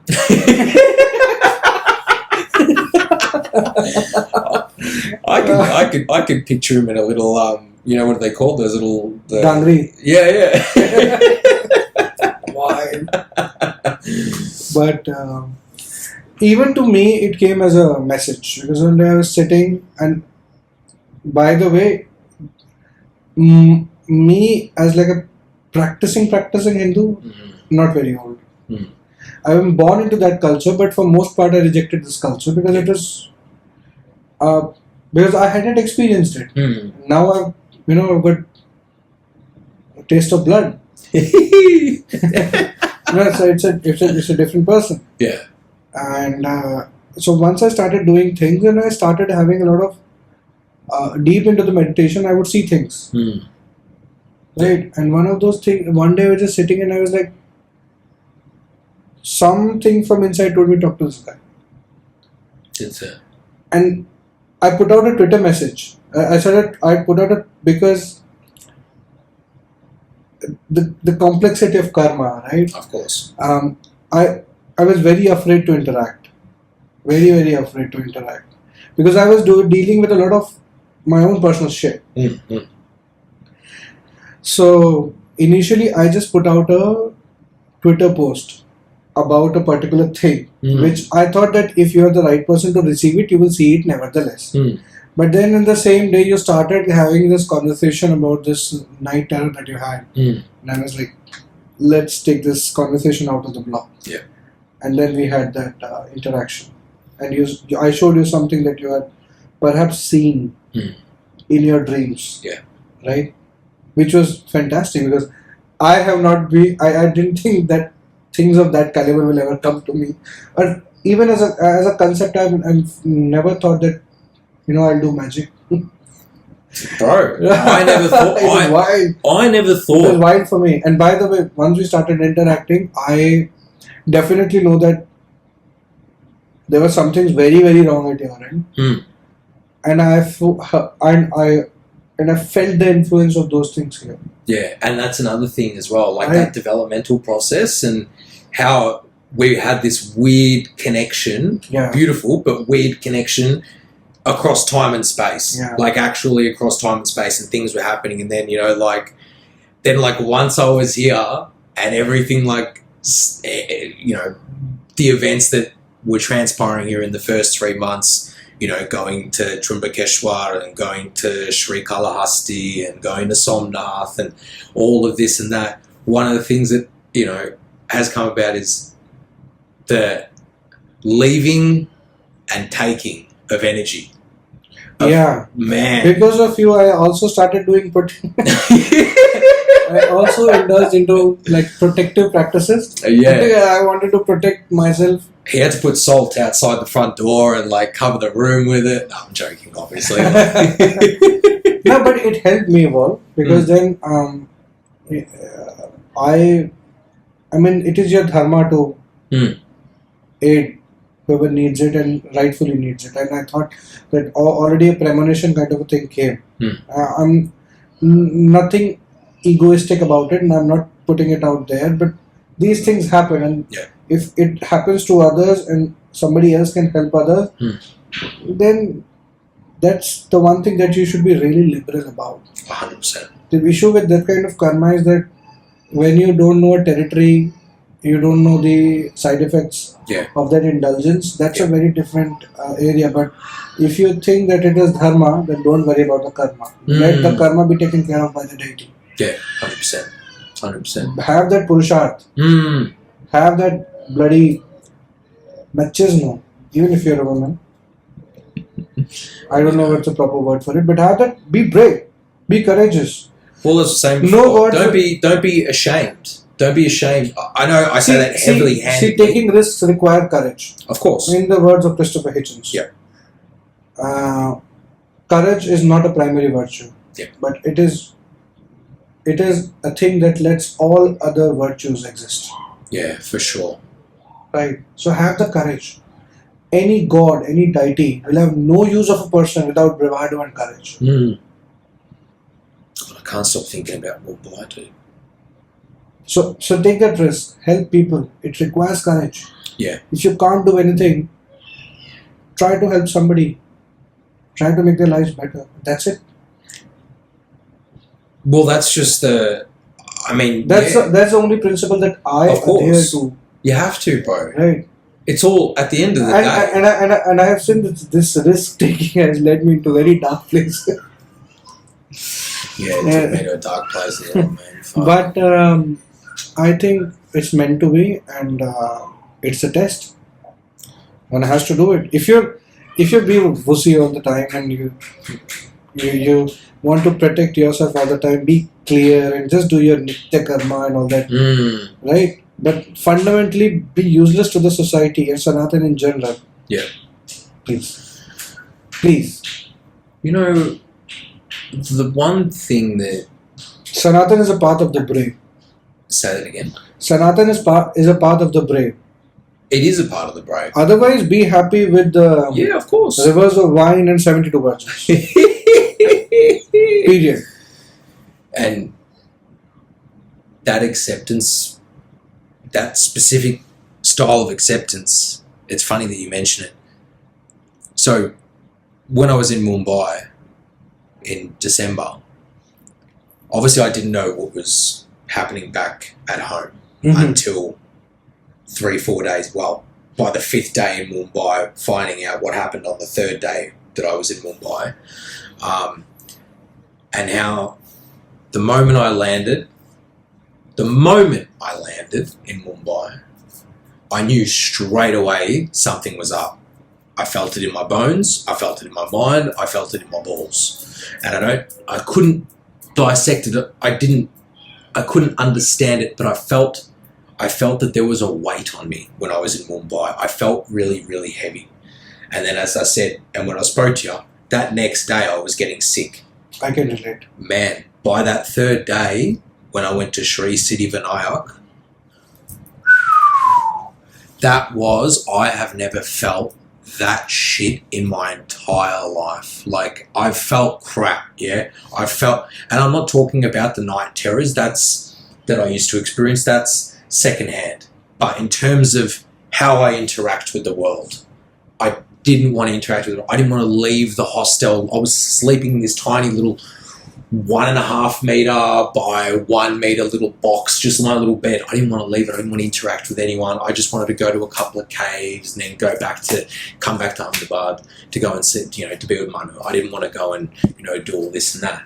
But by that 3rd day, dude, when I found out on that 5th day that my father had passed away, on that 3rd day that I was in Mumbai and my personality, my level of anger, frustration, my thoughts, my degenerating thoughts that day, leading up to that 1-2 p.m. mark when I was in Sri Siddhi Vinayak, literally the moments I was going up to the I guess the inner chamber, the actual inner mandir, and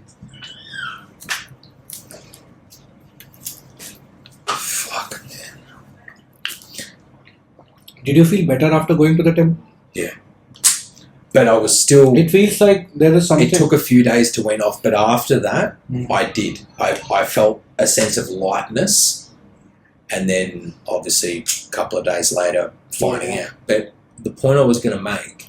It feels like there's a lead ball inside your chest, right? Yeah, heavy, and a weight on your shoulders, right? For sure, at the time. That's a typical feeling I get when I enter a house where somebody has died. Yeah. In a lot of frustration. New or old. I felt it. My house, I guess, yeah, so went into the Ganesh Mandir, and what had happened that day, man, was, gosh, trying to describe it for someone for Abrahamics or whoever that can't really conceive or struggle to conceive generational karma is, it's not out of the realm of possibility. I just think that you would mention that someone has to sort of experience particular events in order for them to begin seeking, as opposed to just being told what to do. This is not empirical. This truth is not empirical. It cannot be reproduced in a lab. Obviously. Anyway, even if you write it down, it's going to look like superstition. Of course. So the only thing that you can have acceptance of it, and it should be the case, is either through very strong realizations which come perhaps in the form of epiphanies and these events which just lead your consciousness altered, or experience. See, I'm also of the belief that, like, when I go look at, I've talked to Manu about this like a few times. Like, I don't know, I've spoken with you about it and others a few times, but the idea of synchronistic events, how things play out, like the road that I led that ultimately ended up with me coming to Bharat is paved with so much shit. Swam through sewage. Completely swam through sewage, dude, every day, like 12 to 15 hours a day. And even if that was video games, masturbating, just eating copious amounts of food, just smoking copious amounts of cannabis, just being an unproductive person, just genuinely being an unproductive person, not being a benefit to myself and subsequently the world around me. And when I look at the events, how everything sort of, when I look at my life sort of macro scale, it's weird how I now come to this consideration, and I'm comfortable to say this, but and I know it might sound cliche, but it's like that all had to happen. It was all part of this whole thing. And it doesn't mean that there's slight deviations in your actions and where you lead. Like, the road's going to ultimately take you to the same place. But it doesn't mean the road's going to be straight the entire time. It might mean it's going to take a left, then it's going to go take a right, then it might go around in a friggin', in a I don't know, at an intersection, get stuck there for 5 minutes, then you're going to keep going. I know it sounds like a bit off, but the idea is that no matter what you do, whatever happens in your life, like, you'll ultimately get to the place that you were intended to get to based on what we're discussing, generational karma. Karma is one thing, but intent. Oh, intent plays a massive role. You could have said. I mean, what is more probable? What would have come to you more naturally would have been probably a more monastic form of Abrahamic practice. Yeah. Right. Just to get yourself rid of all these things, and then coming back and becoming a pious Abrahamic follower. Right. Oh, that you mean like that could have happened the first time I came to Bharat? No, that is what is more probable to happen with a white guy in Australia. Oh yes, I understand. Yeah, for sure. Like a white Catholic, yeah, chapel going, church Sunday mass attending person in Australia. But here you are. Yeah. Probabilities very slim. Very slim. Slimmer than me. Yeah, it's. That'll make it broad. Oh, and just real quick, because I know we've been going at this for a while, but the rebirth thing, when we were discussing it earlier, a thought came to my head about a particular concept in Catholic biblical text and in Judaic biblical text. Purgatory. You familiar with purgatory? I'm familiar with purge. Okay, so purgatory in biblical concept is this place that exists between hell and heaven. Limbo. Oh, yes. I guess it is kind of like limbo. Yeah. And someone, let's say people of a Sanatan backing would argue that you create your own hell, you create your own heaven, right, out of your actions and consequences. What is purgatory? And in biblical sense, people can spend lifetimes in purgatory before an ultimate decision is made from divinity, from the divine aspect, whether you end up in hell or whether you end up in heaven. So someone could even argue that purgatory itself is the concept of rebirth in this physical world. Because in order for you to reach moksha, right, heaven, you might have to go through many lifetimes in order to reach moksha. The only way is not up. No, okay, fair. I don't mean like heaven in the sky and hell on the ground. No, I'm not saying that. Oh, okay. What I'm saying is that one thing is that, so conceptually speaking, it doesn't happen that everybody moves on to the next world and takes a rebirth. Huh. Right?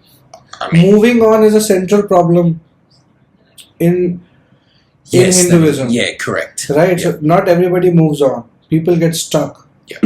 And that's why appeasing the ancestors is very Very important. important. Yeah, for sure. Appeasing in the sense allowing them to become lighter and because desire and Maya, the cosmic illusion or Maya, you can get stuck with it and remain stuck in it even once your body has passed. Yeah. Right? Because the consciousness is stuck. Basically, ghost. Yeah. Right? And over and above that, the only people who can get you rid of that is somebody, with very strong intentions and somebody who you have a connect with. And basically, those are your successors. So that is why a lot of ancestral karma gets built up. Conceptually speaking, when somebody likes to accept it or not, it is up to them. But I'm telling you how I have understood. Yeah. Right. So you getting the libido of your ancestor, and then your mind being totally, being arrested by those thoughts, while your own consciousness doesn't allow you. It's telling you that it's not the right thing, but in the heat of things, you have absolutely no control. Dude, it felt like there was no control. And I know some, Western might listen to this podcast and go, that's bullshit, you had the choice, dude, seriously, and I'm only speaking to my experience, but so many of these events that have taken place, it's almost like my conscious mind, my physical self, goes on autopilot. And I don't even realize and I know what I'm getting myself into because these thoughts manifest about the consequences and stuff like that. But it's almost like the decision has already been made.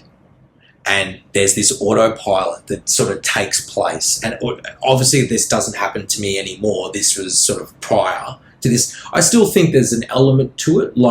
People go through a day to day. It is not that they are present. I call it flow. It's almost like almost like a flow state. It is not the case that your present consciousness is not able to generate any thought of its own. Right? But you have to become detached from it. And how do you become detached from it? By doing away with that karma. Yeah. Some way or the other. Yeah. Through practice, you burn that karma, or you do, you take the phal or the result of that karma, good or bad. Yeah. You suffer or you get pleasure. Yeah. And that's how you move on. But the point is, so many thoughts and especially feelings, you can attribute it to yourself. Yeah. And it can come from oneself. There's no doubt about it. But not all. Not each one of them. No.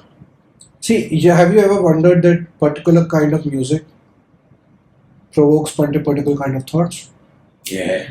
Particular kind of places provoke particular kind of thoughts. Right?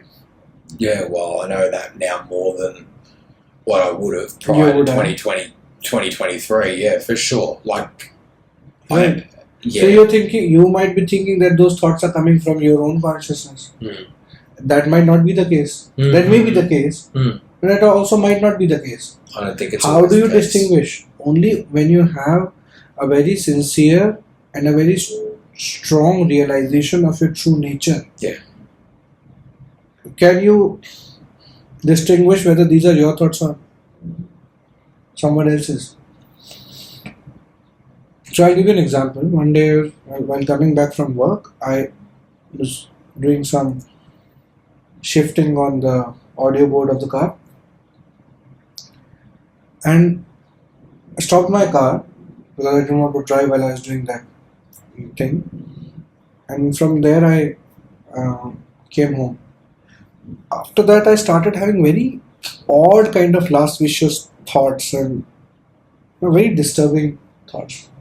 Now, even if I'm horny, I knew that these thoughts are not mine. Yeah. So everybody gets horny. You're not getting into something wrong. Something wrong. Low aminos. Low aminos. Oh my gosh. Yeah. But I was having very, very last vicious and disturbing thoughts. And And I somehow realized that this horniness, this is definitely horniness, but this is not my horniness. Mm. So I thought and thought and thought about it, and I realized the only aberration was me taking that stop, the side of that road. Mm. Right? Yeah. And when I meditated on that, I realized that there was a empty space nearby. And even now I'm thinking about it, I'm getting some kind of chills. Mm. There's something extremely disturbing there. Mm. Because I stopped my car there, I perhaps picked up something. So I did, the things that I know, Mm-hmm. got rid of them, Mm-hmm. and never stopped my car there again.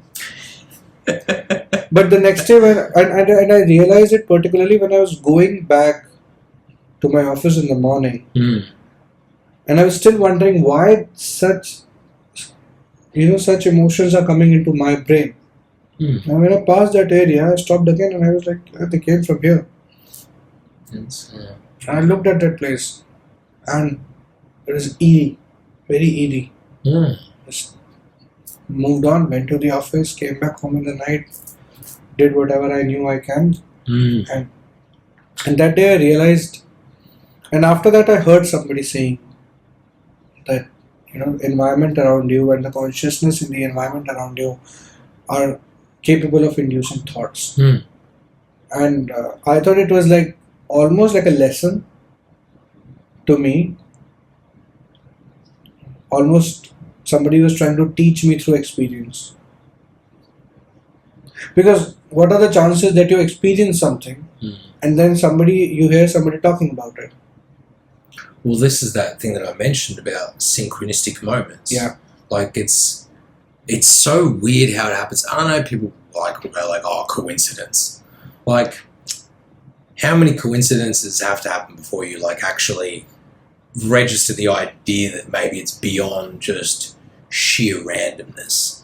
Like, I don't think. Getting three. I think that idea of coincidence versus synchronicity, I think it's an easy pill for many people to swallow, the coincidence thing, because it's like, well, I don't need to think Illusion about it. can be any It's ways. correct. See, It's easy illusion to swallow. It's like, I don't need to think about illusion it. goes both ways. Of You course. can attribute everything to past karma.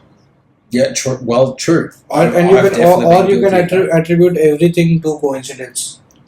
Yeah. But getting into the nitty-gritty of things requires thinking, which Yeah. most people are incapable of. I don't think people want to. No, it's hard. It's hard work. It is hard work, and it takes patience. It takes mental fortitude to actually want to understand these things, and not everyone wants to. And I understand why. I mean, like, I don't want to joke and say like, oh, it's just all the NPCs. They're just there just to be there. But there's a lot of people that I feel that they want to understand. Most people don't want to hear the truth. Most people want easy answers. Yeah, they don't want to black pill themselves or red pill themselves Whatever or whatever pill themselves. They want a sweet pill, a sugar pill. Hey, they do want sugar pills. That's sweet too. Ah.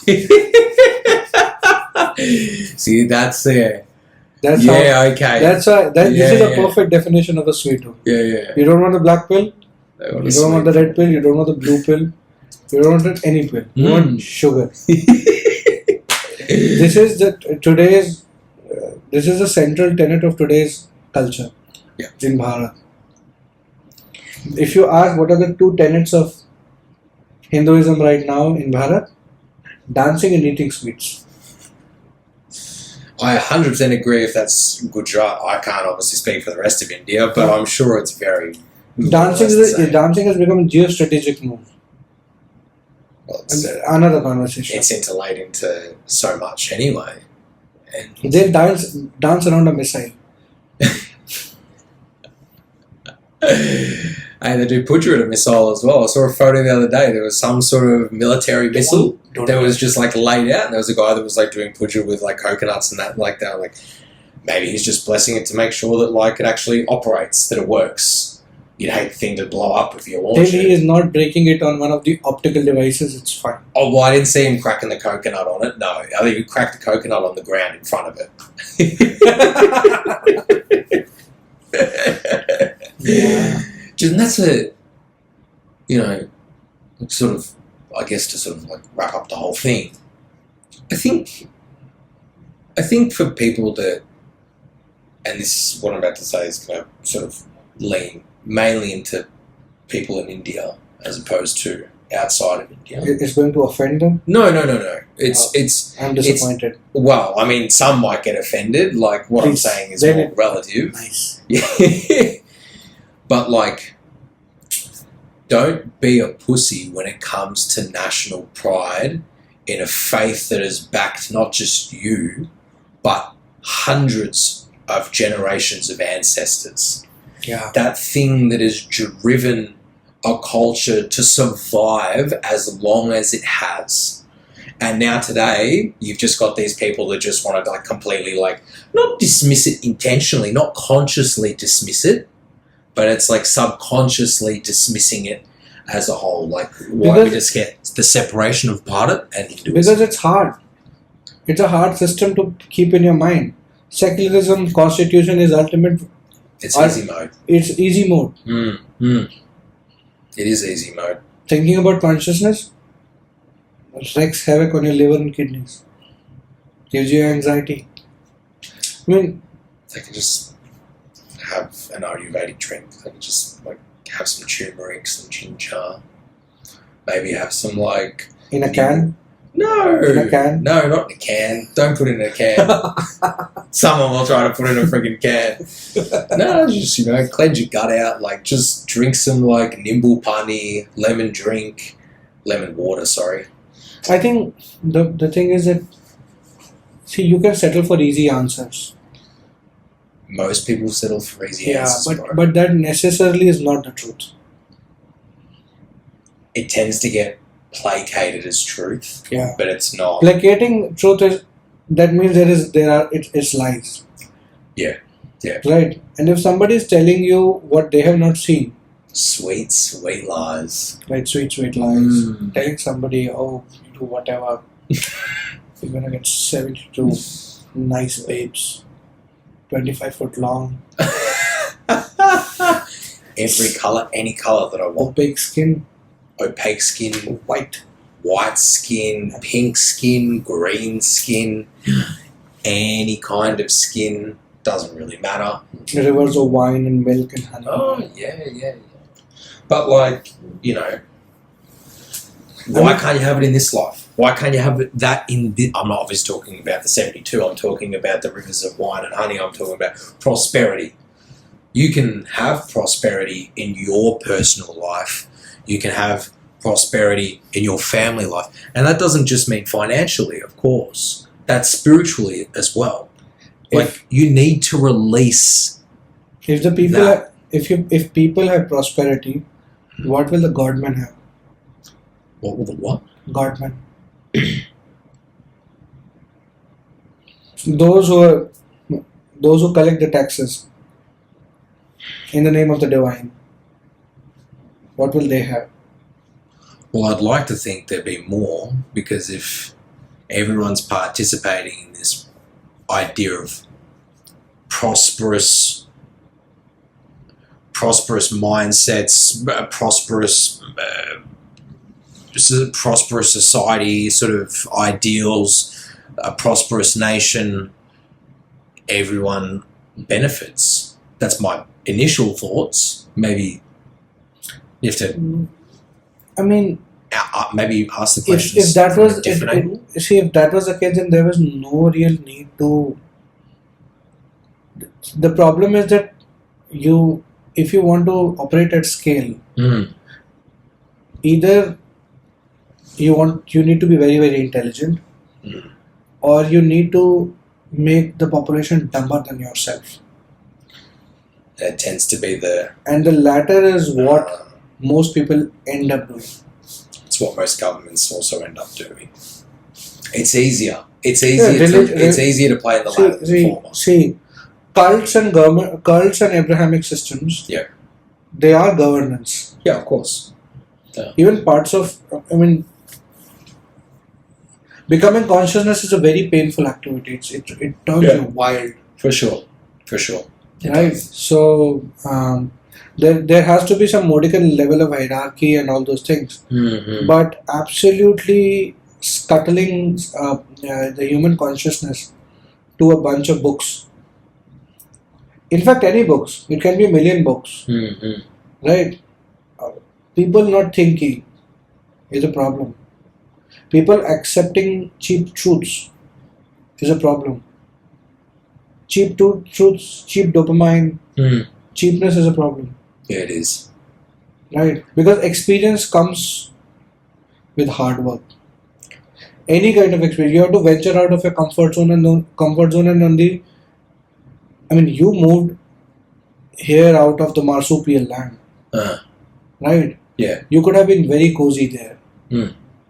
Lived your entire life. I was cozy, but it wasn't a place. Right.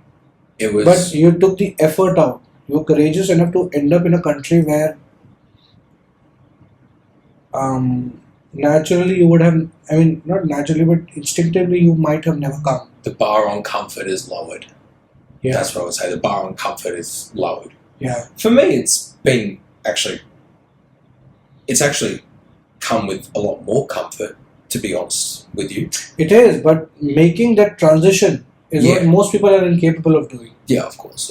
It's not for everyone. If somebody asked me to, if I had been single, and somebody asked me to go and settle in Indonesia, it'll take a while. Yeah, for sure. Right? Yeah. So that only when you move out of your comfort zone, wonders will happen to you. And wonders don't mean pleasure. No, it doesn't. It's very... Truth is not a sweet pill. No. But, it's like... I think for like Christians, like I guess the one sort of story that I would send anyone to understand that specific line of thinking is Daniel in the Lion's Den. It's very much like that. It's like this idea of putting yourself in the most uncomfortable position you could possibly put yourself in, and no matter the thoughts of what you're going to experience, no matter the shit that's going to come from it, you're going to come out clean. But to take that first step, to walk into that den, is the hardest part. And I don't think I definitely know many Westerners don't want to do that. In India, obviously, it's probably more of a problem of... Low amino. They know the den's there. There's lights in the den. Someone's come and set up all the lights. People can peer their heads in, but they don't want to go inside. It's because to go inside is to accept that reality, and many people don't want to accept that reality. They'll put flowers and incense there and start offering sweets, and ultimately the lion will die out of diabetes. It'll get skin problems. It'll start scratching itself. When the lion dies, they're going to make a mural out of him and then dancing against you. But what you just said, and we'll end this discussion here, is the path of Agora. Yeah. That's the next time we're doing that.